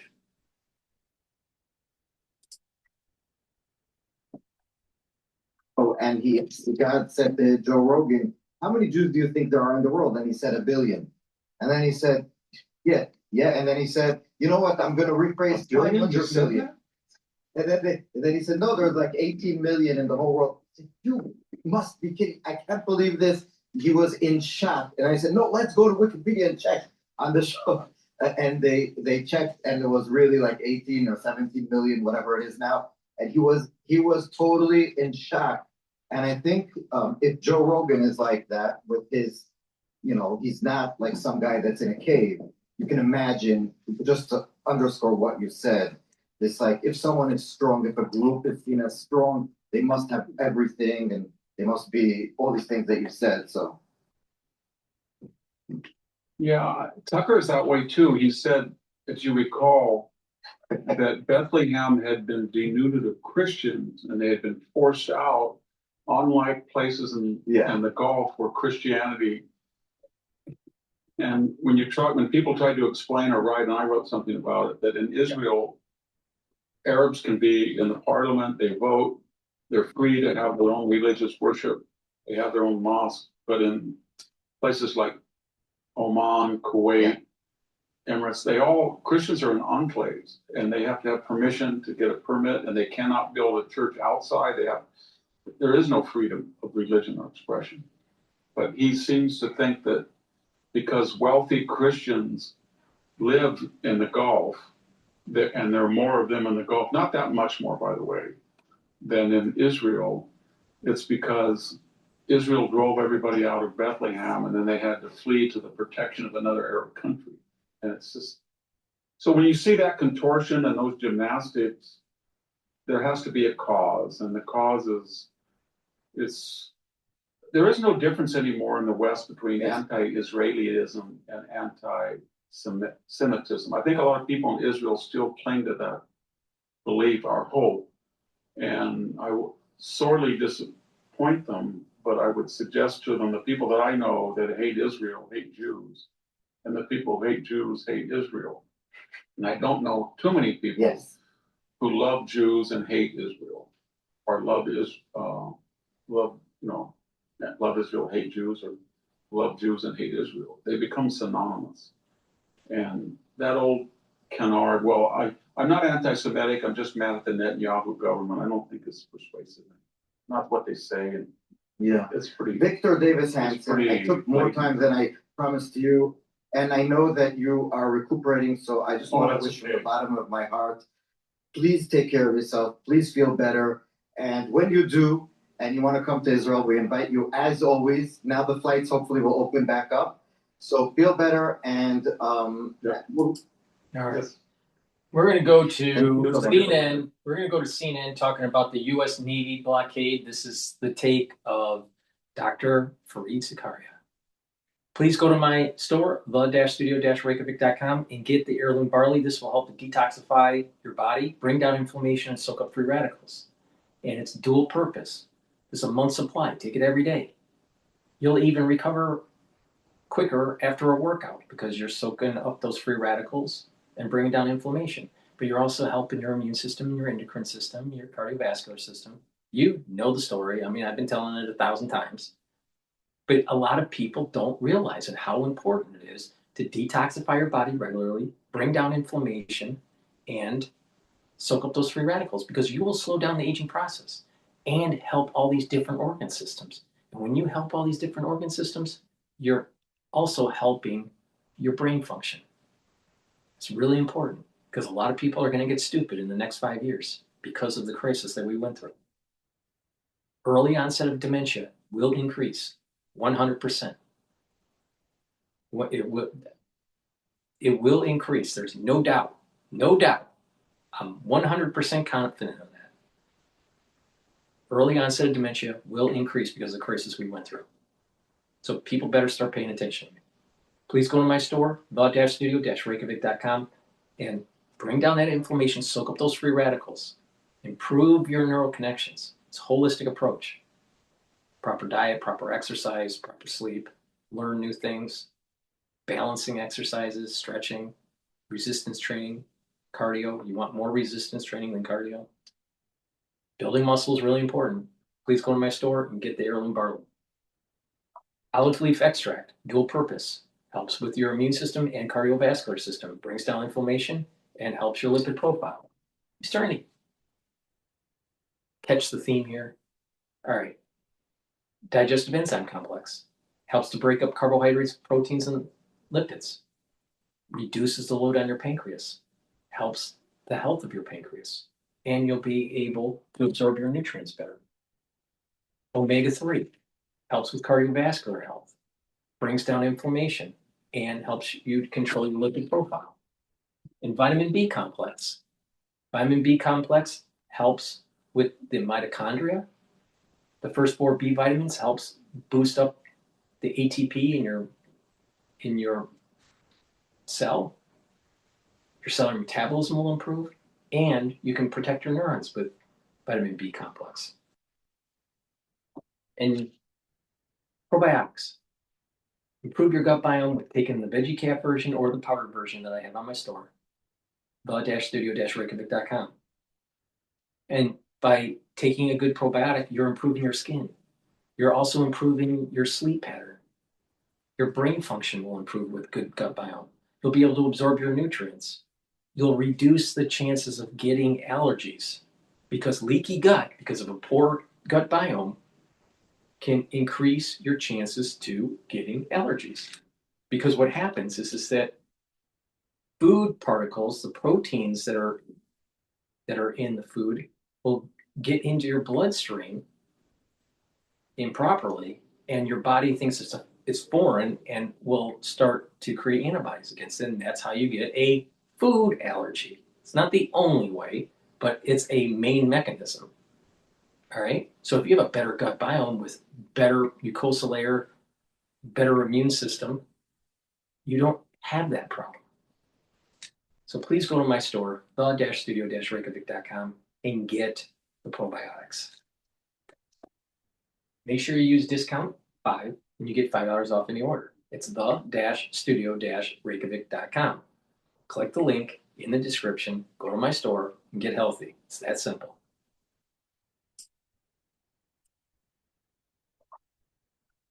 For sure.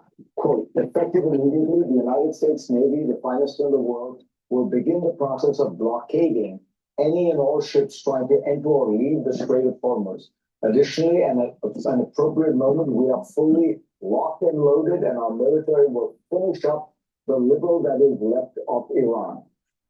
Let us try to understand how a blockade would work. I'm joined by Admiral James Stavridis, former NATO Supreme Commander. Jim, how you've traversed these straits dozens, maybe hundreds of times.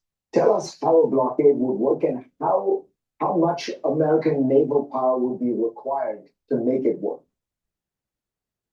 Well, I certainly agree with one thing the president said was the United States Navy is the finest in the world. I'll take that.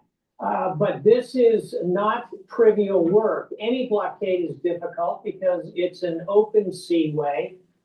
Historically, we are enormous supporters of freedom of navigation. So when you conduct a blockade, it is an act of war, and it is something that has grave consequence in terms of how you execute it. As to how many ships you would need, I'd say if I were the admiral in command and Admiral Brad Cooper is the CENTCOM commander, he will probably want to put 2 aircraft carrier strike groups. So that's 2 carriers. So he has plenty of air cover up above him. And then he'll want about a dozen destroyers and frigates. All of this would be arrayed in the southern part of the Gulf. All the way down outside the Gulf would be the U.S. forces. And then inside the Gulf, Fareed, you've got probably half a dozen American warships, and you'd want to bring in the Emirati Navy, the Saudi Navy. So you try and bottle it up on both sides. Bottom line, this is a big task, and it's a big gamble. So final thought here, what's the play? Why are we doing this? I think is going to be the question on most people's minds. And it's an economic squeeze. So if you think of this on a scale that runs from doing nothing, walking away from the table, ceasing hostilities, that runs to destroying the civilization of Iran, an economic blockade like this is right in the middle. It puts economic pressure on Tehran without destroying the oil facilities, which you'd want to preserve into the future. So big, complicated undertaking, hardly a trivial move on the chessboard we've been watching. And so far, Jim, Iran has found asymmetrical ways, often quite cheap, to to maintain its control of the strait by essentially just spooking insurance companies enough that there is no traffic. Is there an asymmetry? Is there something the Iranians can do? What do you imagine would be their kind of countermeasure? Let's do it from the inside out. So let's look at the strait itself. The asymmetric play there would be smuggling. It would be trying to run the blockade. Think what the Confederate South did in the United States when Abraham Lincoln put an enormous blockade around the entire southern states.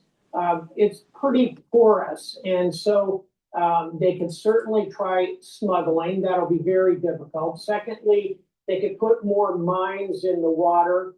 Fortunately, CENTCOM has destroyed, according to reports, 90+% of the 5,000 pre-war mines, but Iran could put a lot more mines into the water, and they could come off small boats or dhows, which are the ubiquitous indigenous craft of the Gulf.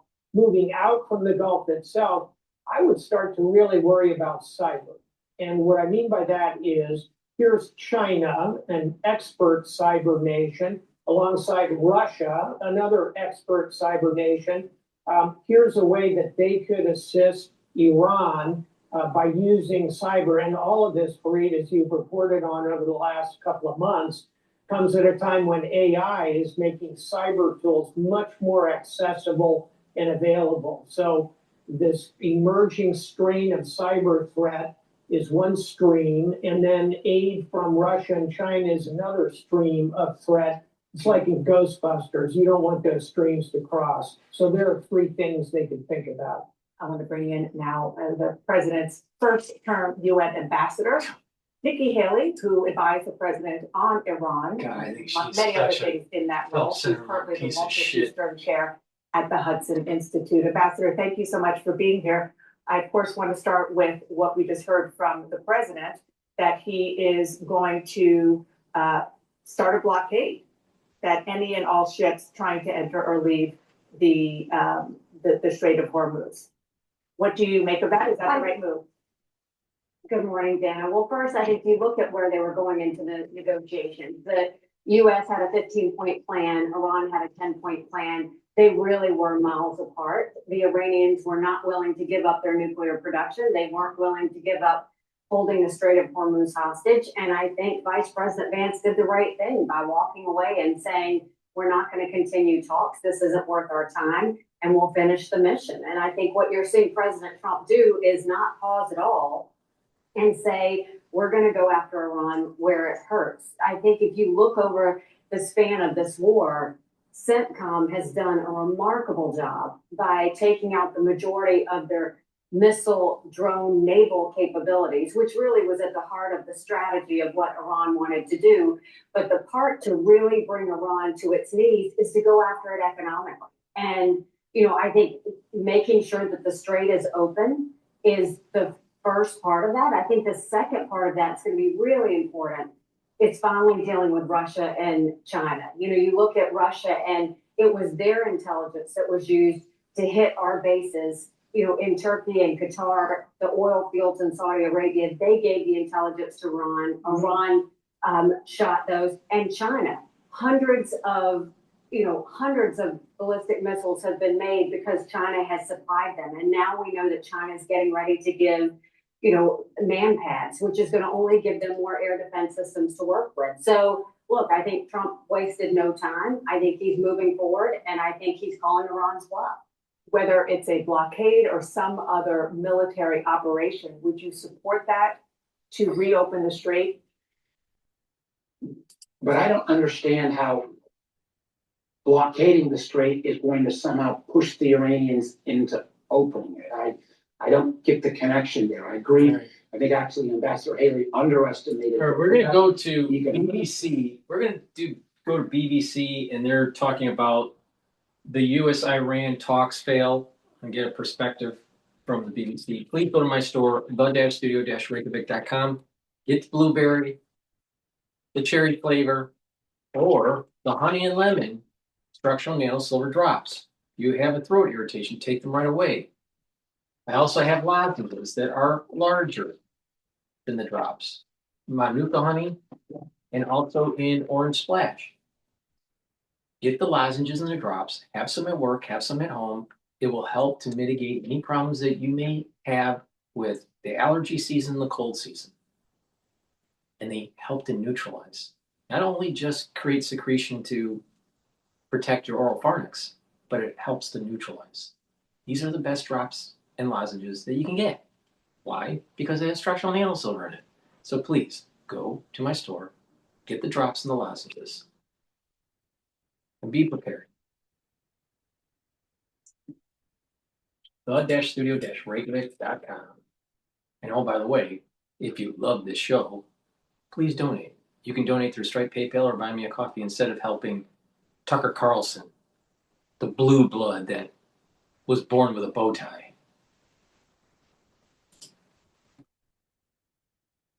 Nick, back with you on Newscast today. Hi, Vic. And things have unravelled. And just yesterday, we were talking to newscasters about the significance of the US and Iran being in the same room together. And of course, we listed the stumbling blocks, didn't we? Yeah, and I mean, that clearly was a big deal. It was 21 hours of talks, but let us not forget, Vic, the United States and Iran have not spoken at this level since the Islamic Revolution in Iran in 1979. So right now, the stumbling blocks were clearly just too big.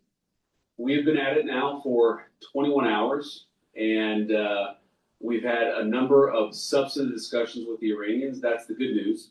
The bad news is that we have not reached an agreement, and I think that's bad news for Iran much more than it's bad news for the United States of America. So we go back to the United States having not come to an agreement. We've made very clear what our red lines are, what things we're willing to accommodate them on, and what things we're not willing to accommodate them on. And we've made that as clear as we possibly could, and they have chosen not to accept our terms. So obviously the Iranian version is that the US demands, they say, were excessive. We'll be unpacking those. We'll go through those in some detail in a bit. And they're saying that the atmosphere of these talks was mistrust, suspicion, and doubt. So over right now. And we'll try and work out what happens next on this episode of Newscast.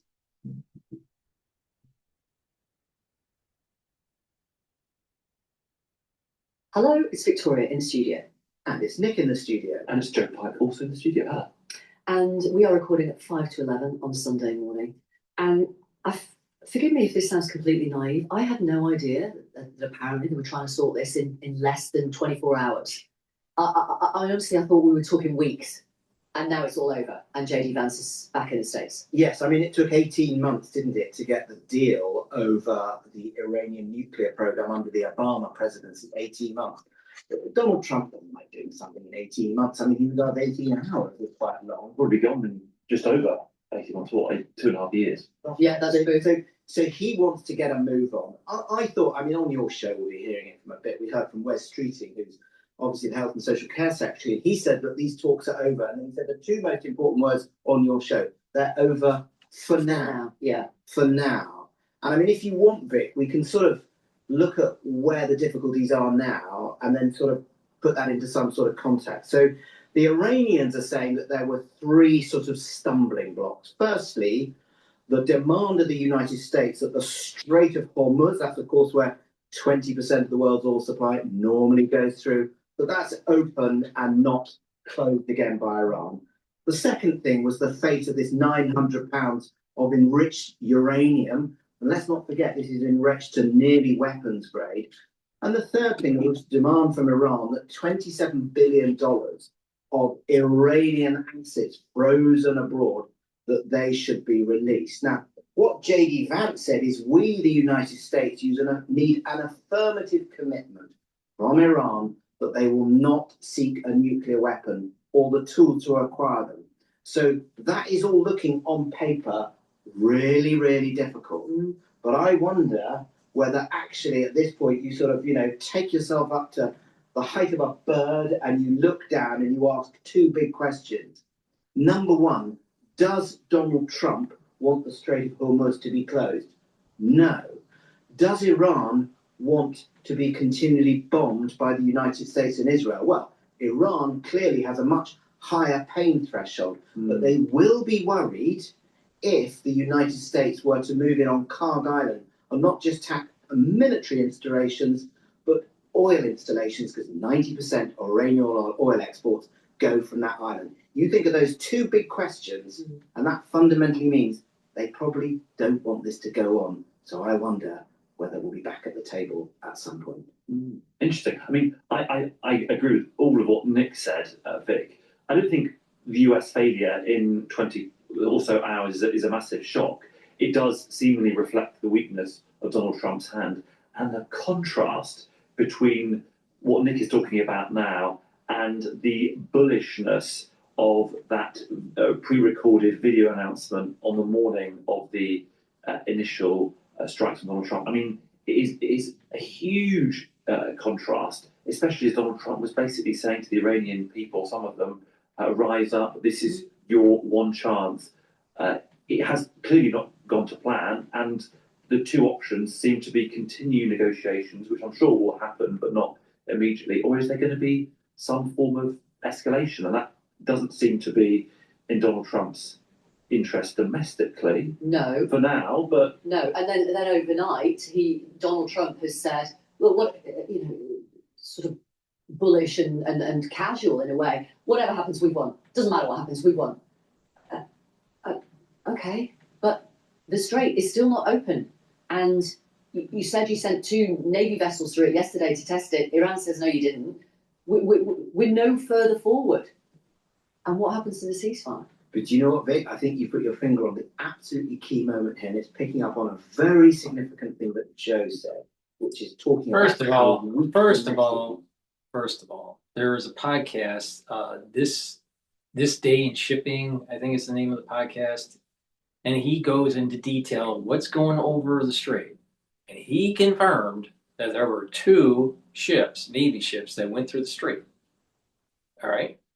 Now, how did he confirm it? The first one went in with their beaker system turned off.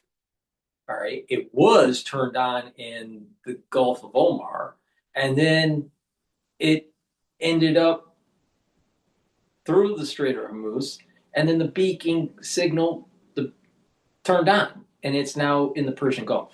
So obviously the first one worked, and the second one, to my understanding, was that beaker system was on the whole way through.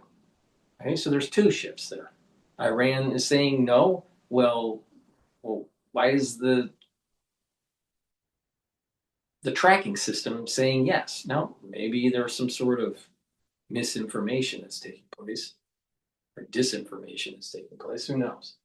But in addition, this is buying time for Trump to reload the bays for the Tomahawk missiles on the destroyers and the frigates. That's really important, because you can't reload them when they're at sea. They have to go into port.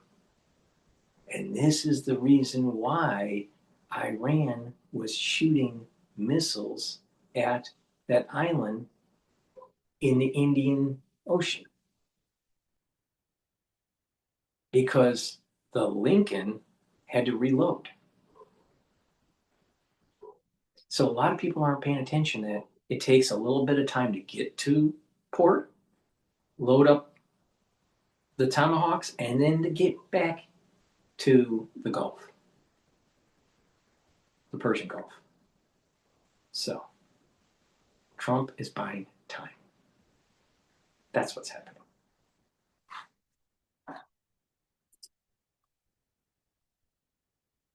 Donald Trump looks at the moment. And you were saying that there was Donald Trump in Miami last night with Marco Rubio at the Ultimate Fighting Championship in Miami. And he was, as you say, Vic, very bullish language. He was saying things bullish, but also not just bullish, nonchalance. We win regardless. We've destroyed them militarily. And you slightly sense with Donald Trump, and indeed the language from J.D. Vance in Islamabad is there some play acting going on there? Are they wanting to show we've won? Do we care whether they come to the table? And that actually that is a cover as Donald Trump seeks to deal with what Joe was saying is the appearance of weakness. he wants to look strong, but actually there will be some sort of diplomatic process going on underneath all of that. One of the really interesting assessments I thought on BBC this morning was Sir Alex Younger, former head of MI6, talking to you, Vic, on BBC One, who said the world is more dangerous as a result of the war in Iran, which is open-ended without a clear end game. He said the risk for the UK is we look like our arms are folded and we're waiting for the Americans to fail. We need to position ourselves as helpful without crossing the line of Keir Starmer's already set out, and we need to be emotionally intelligent in our interactions. Because the UK is in this awkward position. Yes, Yvette Cooper has had these meetings with 40 plus of her fellow foreign ministers from different countries. Yes, there are going to be officials, top senior foreign office officials from those countries meeting next week, and UK thinks it has some diplomatic role, but contrast to the US and Iran's role, it sort of seems pretty insignificant. I have to say, but I thought that Alex Younger said something really interesting on your program. He always does. He's unreal, that man, in terms of his insight. So Alex Younger used to be the head of MI6, the Secret Intelligence Service, and if you're a Bond fan, that's M. Now, the head of MI6... You must be a Bond fan. Well, may have been occasionally. The head of MI6 wouldn't usually spend a lot of time talking to the President of the United States. And on your show, Alex Younger said, yeah, I know Donald Trump quite well. I know Donald Trump reasonably well. He's not an ideological character. He does what Donald Trump wants to do. And in this case, he's, as often happens to US presidents towards the end of their time, they become more traditional. And he's become a more traditional president in a really idiosyncratic, slightly weird way, intervening in the Middle East, hanging out with Israel, doing wars. It's quite a traditional playbook. Let's talk a little bit about southern Lebanon, because Israel has continued its attacks on southern Lebanon. So obviously there's no ceasefire there. That's clear. They were due to hold their own talks in Washington next week. That is, a representative for the Israeli government and a representative for the Lebanese government. Is the Lebanese Deputy Prime Minister, Dr. Tariq Mitri. I'm not using the word conditional, but I think for those meetings to be meaningful, we've got to see some sort of cessation of hostilities, no matter if provisional. How could you engage in meaningful discussions, preparing true negotiations to talk about all issues? How can you do that while tens and hundreds of people are being killed or injured? You've got to put a stop to this, to put this on hold, to be able to have a constructive conversation. But we are going on Tuesday to the meeting that will be held at the State Department. Now, I should say I recorded that interview with the Lebanese Deputy Prime Minister yesterday, so I don't know if those talks on Tuesday will still go ahead now that the big talks in Islamabad have broken down. Just to say, Israel has said its operations in southern Lebanon and actually across Lebanon are aimed at weakening Hezbollah and achieving what they call their military objectives. Lebanese officials say during the whole of this conflict, more than 1,700 people have been killed. This is the UK government's view on the peace talks breaking down overnight. The Health Secretary, Wes Streeting, was talking for the government on BBC One earlier. Well, it's obviously disappointing that the talks have broken down for now, but the optimist in me says two things. Firstly, the mere fact that the US and the Iranians were willing to get around the table together is highly unusual and necessary. It's the only way we're going to end this war.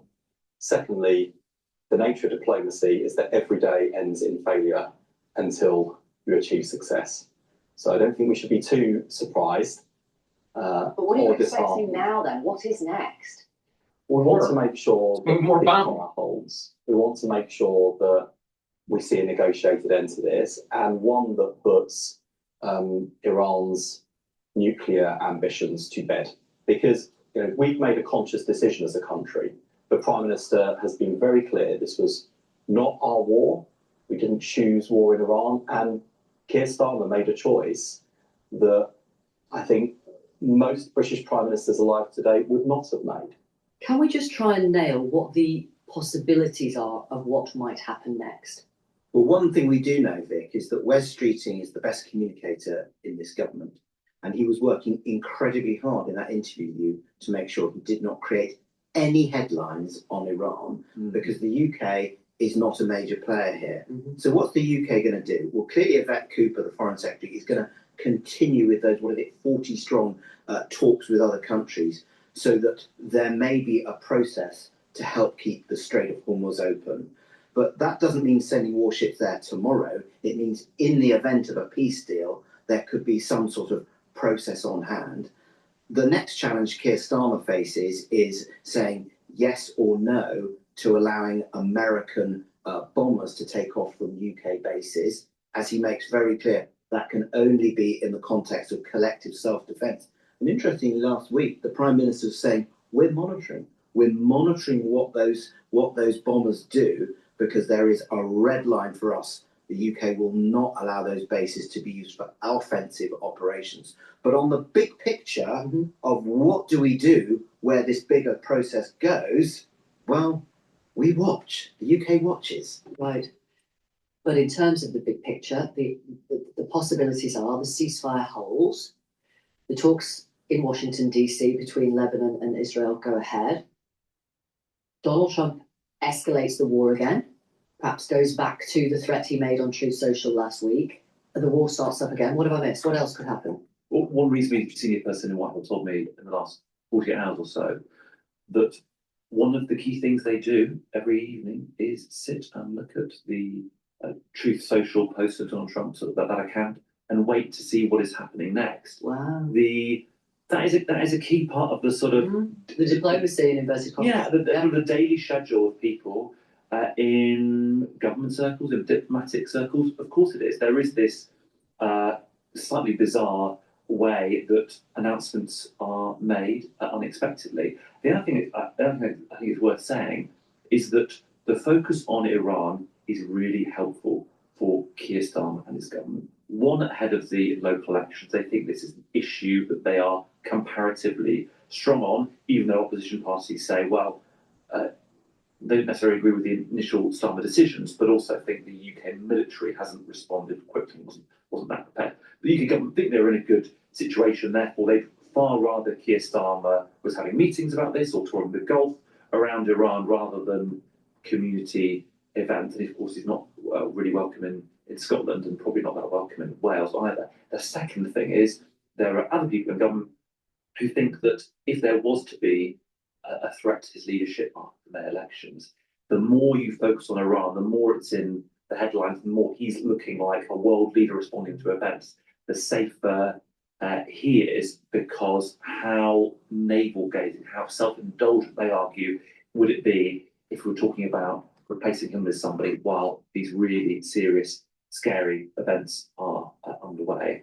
That's why I think it's likely that the Tenant will try and sort of create more visual events to make it onto news bulletins and the papers with Keir Starmer doing stuff, even though critics have been pointing out, like, there's no real news here.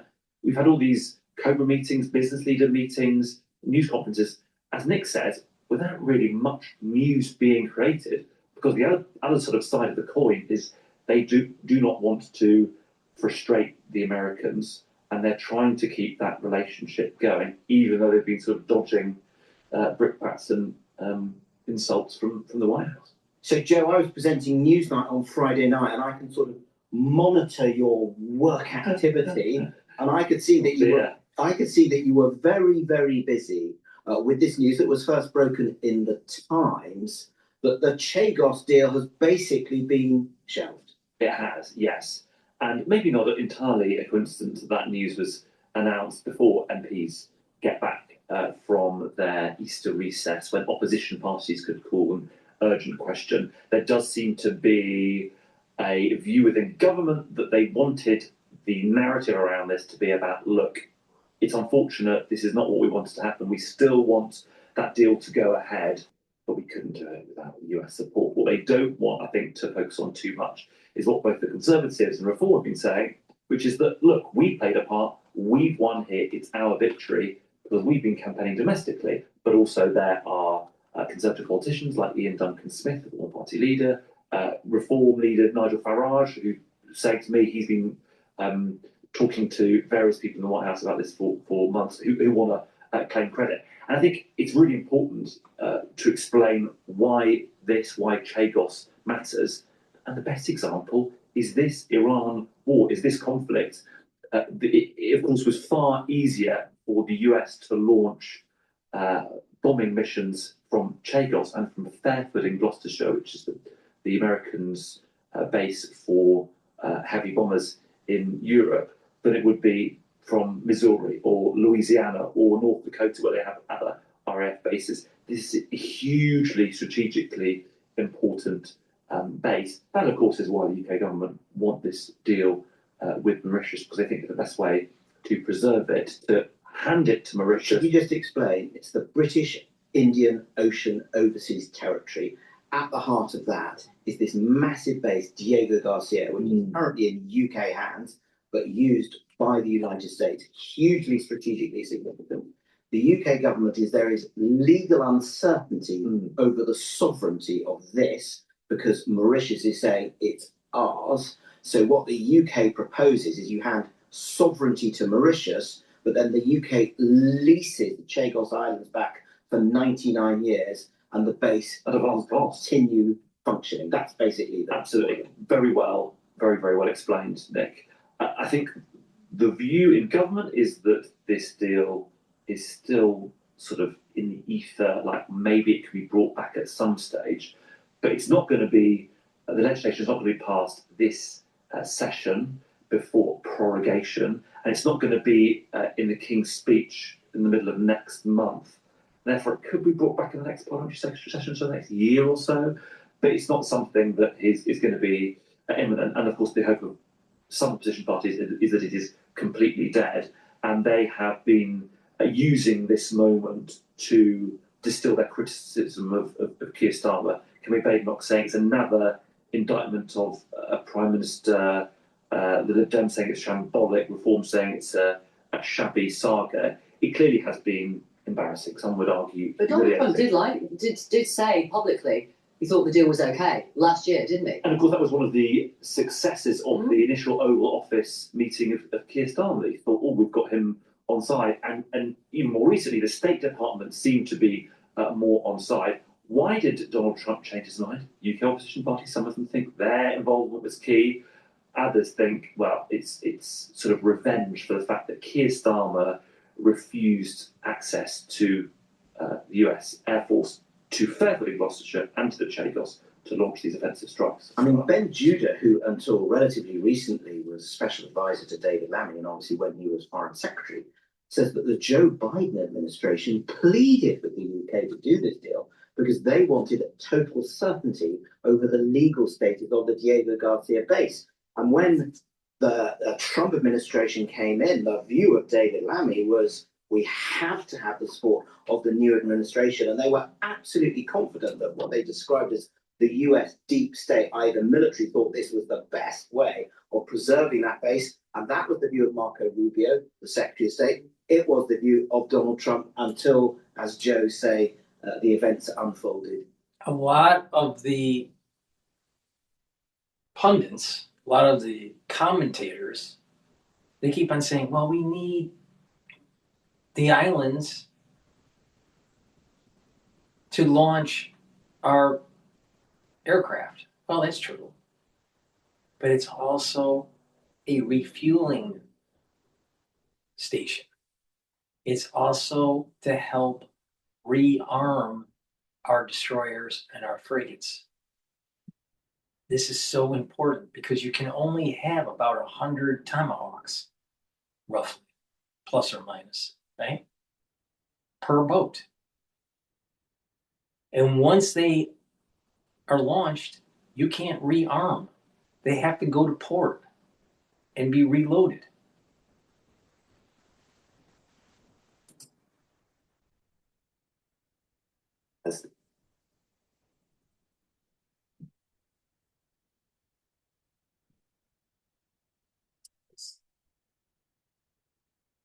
He's changed his mind, but of course it's possible, Vic, that the president changes his mind on this again? 100%. This is what the Health Secretary West Streeting said about this. What we said all the way along, we wouldn't proceed without American support. Taking a step back, both our predecessors and the Conservatives and this government have had one objective in mind, which is how do we secure the Chagos Islands for the long term? Because it's vital to our national security, it's vital for America, and in terms of our collective security, it's essential too. Okay. And we want to make sure that it is secure for the long term. The Americans agree with that objective. We'll work through with Washington to iron out some of the difficulties.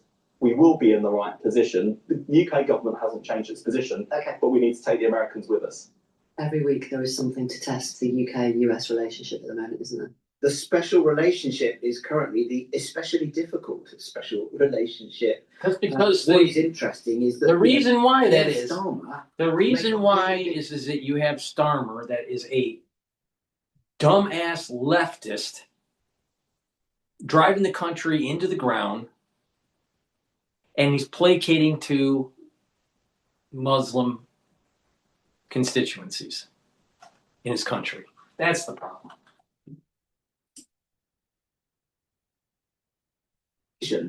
Which was to say no to taking part in offensive operations in this. I mean, you've got to go back to sort of Ted Heath having a difficult relationship with Richard Nixon. You've got to go back to Harold Wilson saying, no, we're not going to be taking part in the Vietnam War. To see a UK Prime Minister so publicly and consistently saying, no, there have been disagreements, there have been arguments. To do something like that is a big moment. What is interesting, to pick up on what Joe was saying, is that last week we had the local party election broadcast for the Labour Party. Barely a word about councils. It was all about the decision that Keir Starmer's made here, because he thinks this could remake and save his premiership. Okay, what should newscasters be looking out for next week? Parliament is back.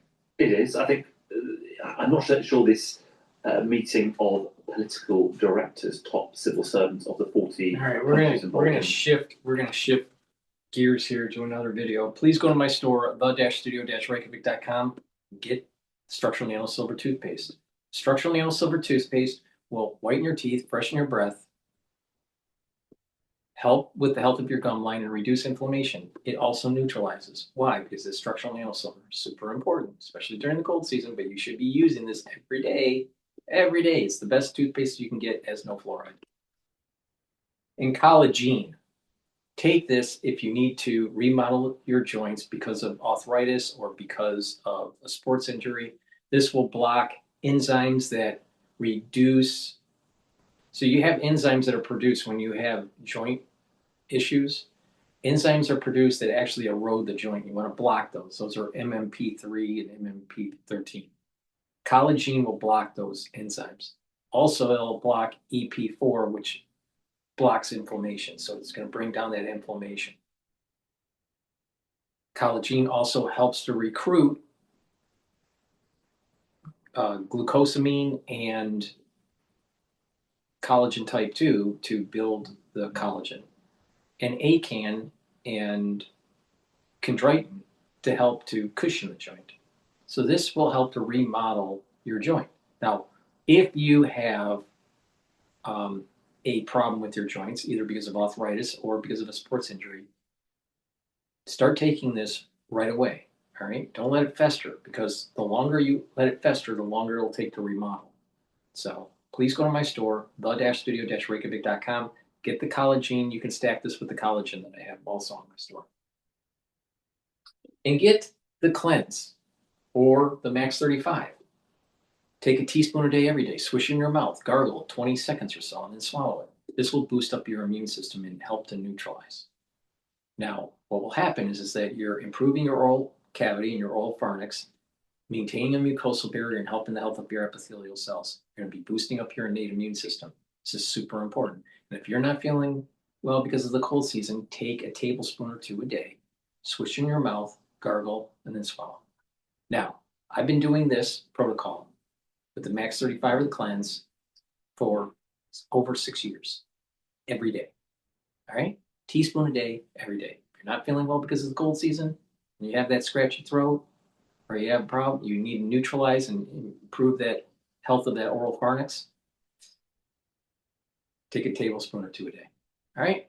And then go back to your maintenance dose. But I've been doing this protocol for 6 years, every day. All right? So please, go to my store, the-studio-reykjavik.com. All right, let's see what is going on else in the news.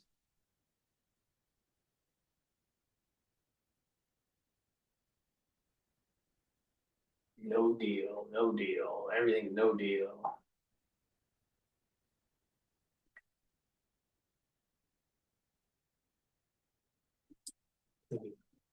France 24 here. I always say the purpose of AI is to amplify human potential. You are the hero of the story.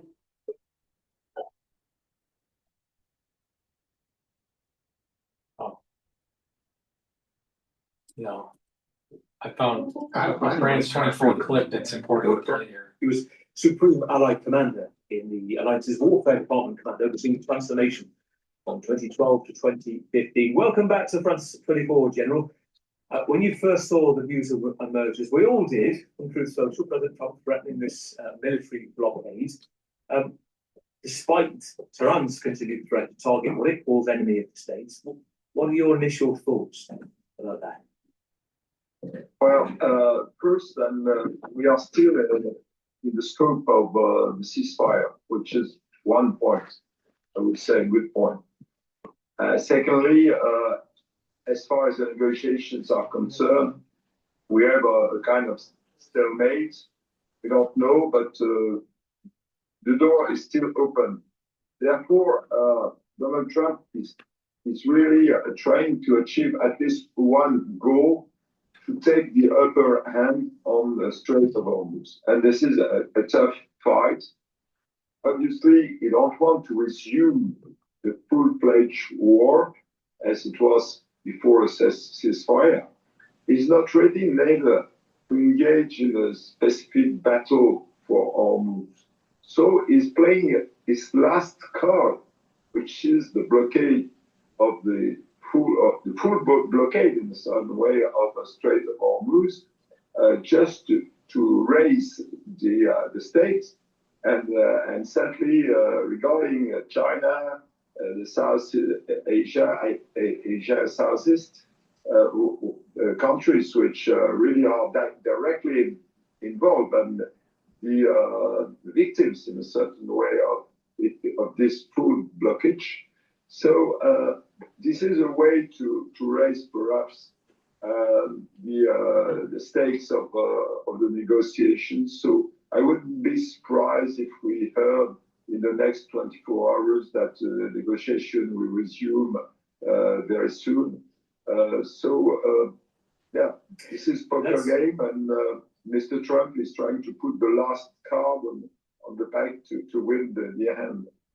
That is a very fascinating point you raised there, General. It's worth saying, just take us into that a bit more. Because I would imagine, and tell me, there's clearly been a military brief to President Trump to say, okay, maybe this has been war game from the last few days since we knew the US said they were shocked, or at least President Trump said he was surprised that Iran had carried out this de facto blockade. So this therefore would be the US punishing potentially vessels coming through to China, those who've been allowed to move basically by Iran, India too, saying if you don't get to decide essentially who goes through, this is now our blockade.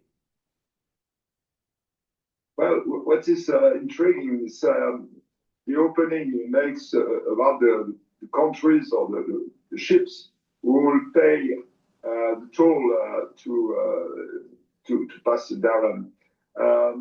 Because if you write correctly what is put on his media through social, he say those countries or those ships who pay the toll, there will be, I would say, stopped navigating in international water, which means the overall international waters. So this is a very ambitious plan. I don't know if really he would be able, Mr. Trump would be able to achieve that. But this is nevertheless a big threat that is pushing. It's not, from my perspective, it's not only speaking about the Strait of Hormuz, but much more widely about international water. So let's see how it put that in place, but there will be some demonstration on that. So that will be tough for, as I said, for China, for Southeast Asia to accept. And perhaps Mr. Trump hopes that those countries will react, and certainly China, saying, well, the game is over, and they will pass the run, and that, again, this is a very touchy and very sensible game, poker game that is playing. What is sure in my mind, for the time being, is not ready to go back to the full-fledged war. This is one point. And as part of that poker game, having these two US minesweepers, these two military vessels in the waters right now, we're told, cleaning out the Strait from mines in the midst of this ceasefire, and yet the poker game here being your assessment on the risk that those vessels are potentially in. Well, it's difficult to know what they are doing because those vessels are not really minesweepers. So perhaps they are there to start the blockage before Mr. Trump wrote anything about that, and to be on the map, to take a place in the Strait of Hormuz, just telling Iran that they are ready to take control of a part of the Strait of Hormuz. So this is really it's not much more than a game. Nevertheless, this is a war of position so far, and not an open war. We have not heard about anything which could be compared to aggressive action or offensive action so far. Or a breach of the ceasefire. Okay, I'm going to go to Fox News. They just released 13 minutes ago a little bit of an update about the Strait of Hormuz. Iranian trolls in Strait of Hormuz spark outrage. Please go to my store, the-studio-reykjavik.com. Get the C60. You can get it in MCT coconut oil, avocado oil, and also extra virgin olive oil. C60 has to be suspended in oil for proper absorption. Take a teaspoon a day, preferably on an empty stomach in the morning, but take it every day, teaspoon a day. This is going to soak up free radicals. It's 1,000 times stronger than vitamin C. One molecule of C60 is 1,000 times stronger than vitamin C. All right, and the health of your tissues and your cells are going to improve. It's going to reduce stress. It's going to soak up those free radicals. You're going to have more energy. Your metabolism will be better. And by soaking up free radicals at the vascular level, you're reducing plaque formation. Soaking up free radicals in your neurons will help the health of your neuron and your neural network. So please go to my store, get the C60, take a teaspoon a day every day. You'll also notice that your skin will improve and your immune system and endocrine system will improve. It's really important. And you'll have more energy and you'll recover quicker after a workout. So please go to my store and get the C60. You can get it in a 2 ounce, a 4 ounce, or an 8 ounce configuration. It is cheaper per ounce to get the higher ounce configuration. And use discount 5, you get $5 off any order. Please go to my store, the-studio-reykjavik.com.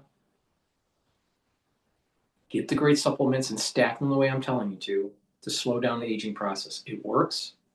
You'll be able to get a better BMI. You'll have better cardiovascular health. And overall, your other systems will improve. And these systems will also help to improve your brain function. All right, so if you want more details about why that works, listen to the video that I released just recently about how to improve brain function. So please go to my store, the-studio-reykjavik.com. All right, now what we're going to do is play this 3-minute, 4-minute video by Fox News. Joining us now is a spokesperson for the French Ministry of Foreign Affairs, Pascal Canfagro. Thank you so much, sir, for joining us. Thank you. I want to get your reaction to the talks out of Pakistan, but I also want to bring up this tweet from President Macron right after the talks ended without an agreement. He writes this, that he spoke with Iran's president and emphasized that Iran should restore freedom and security of navigation in the Strait of Hormuz as quickly as possible. France stands ready to contribute in this area. What does that mean exactly? Does that mean that you will help the U.S. sweep mines from the Strait? What does that mean? It means that we are ready from day one, actually, to take part in a mission of different countries, a European, regional, or extra-regional country, to exert the freedom of navigation once the bombing part of the ceasefire is really. See, this is the issue that I have with Trump when he made that statement. Oh, we'll just have maybe we'll charge a toll, maybe they'll charge a toll, and it's okay, it's not okay. Trump should have had someone tell him that, guess what? International law, the Strait should not be tolled. All right?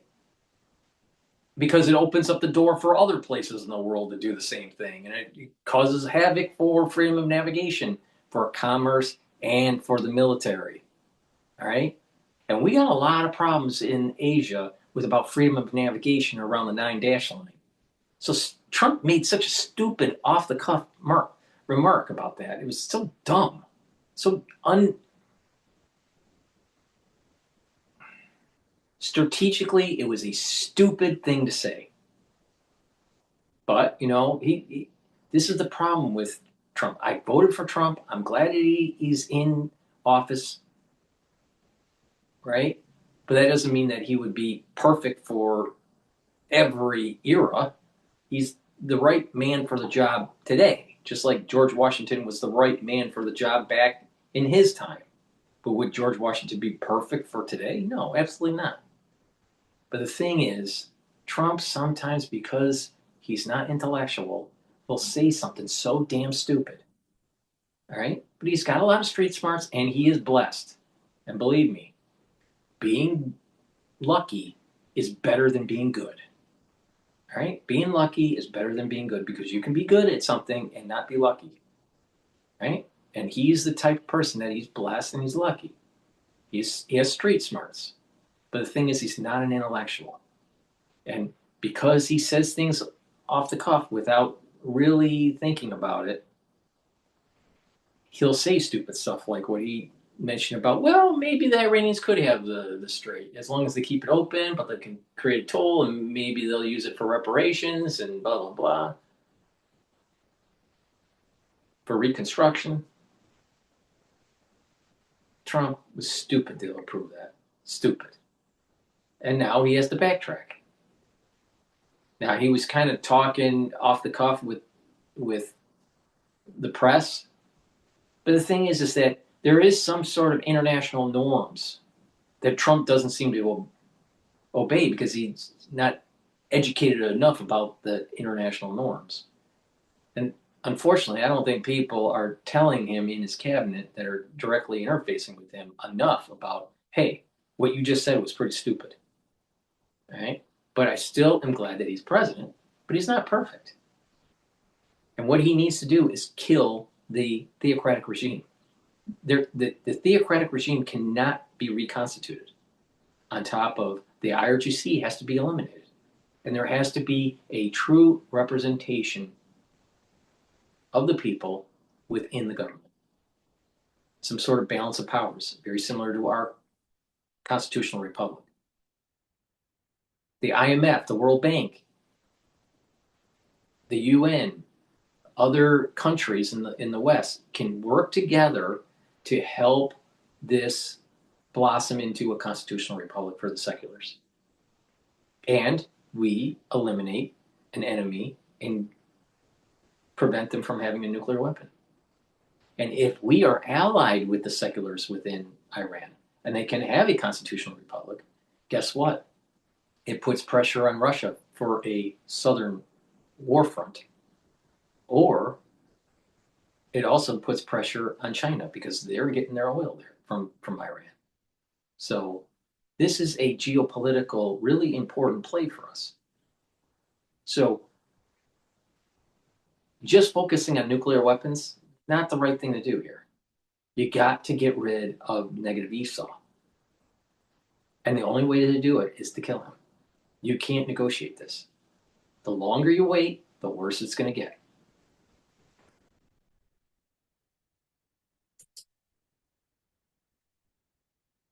Strictly defensive as an operation, and that we will be in the possibility to have a kind of military escort of civilian ships for helping them going through the Strait. Okay, so a military escort, not necessarily, so a military escort, not necessarily helping to sweep up the mines. Yeah, what we have in mind is defensive.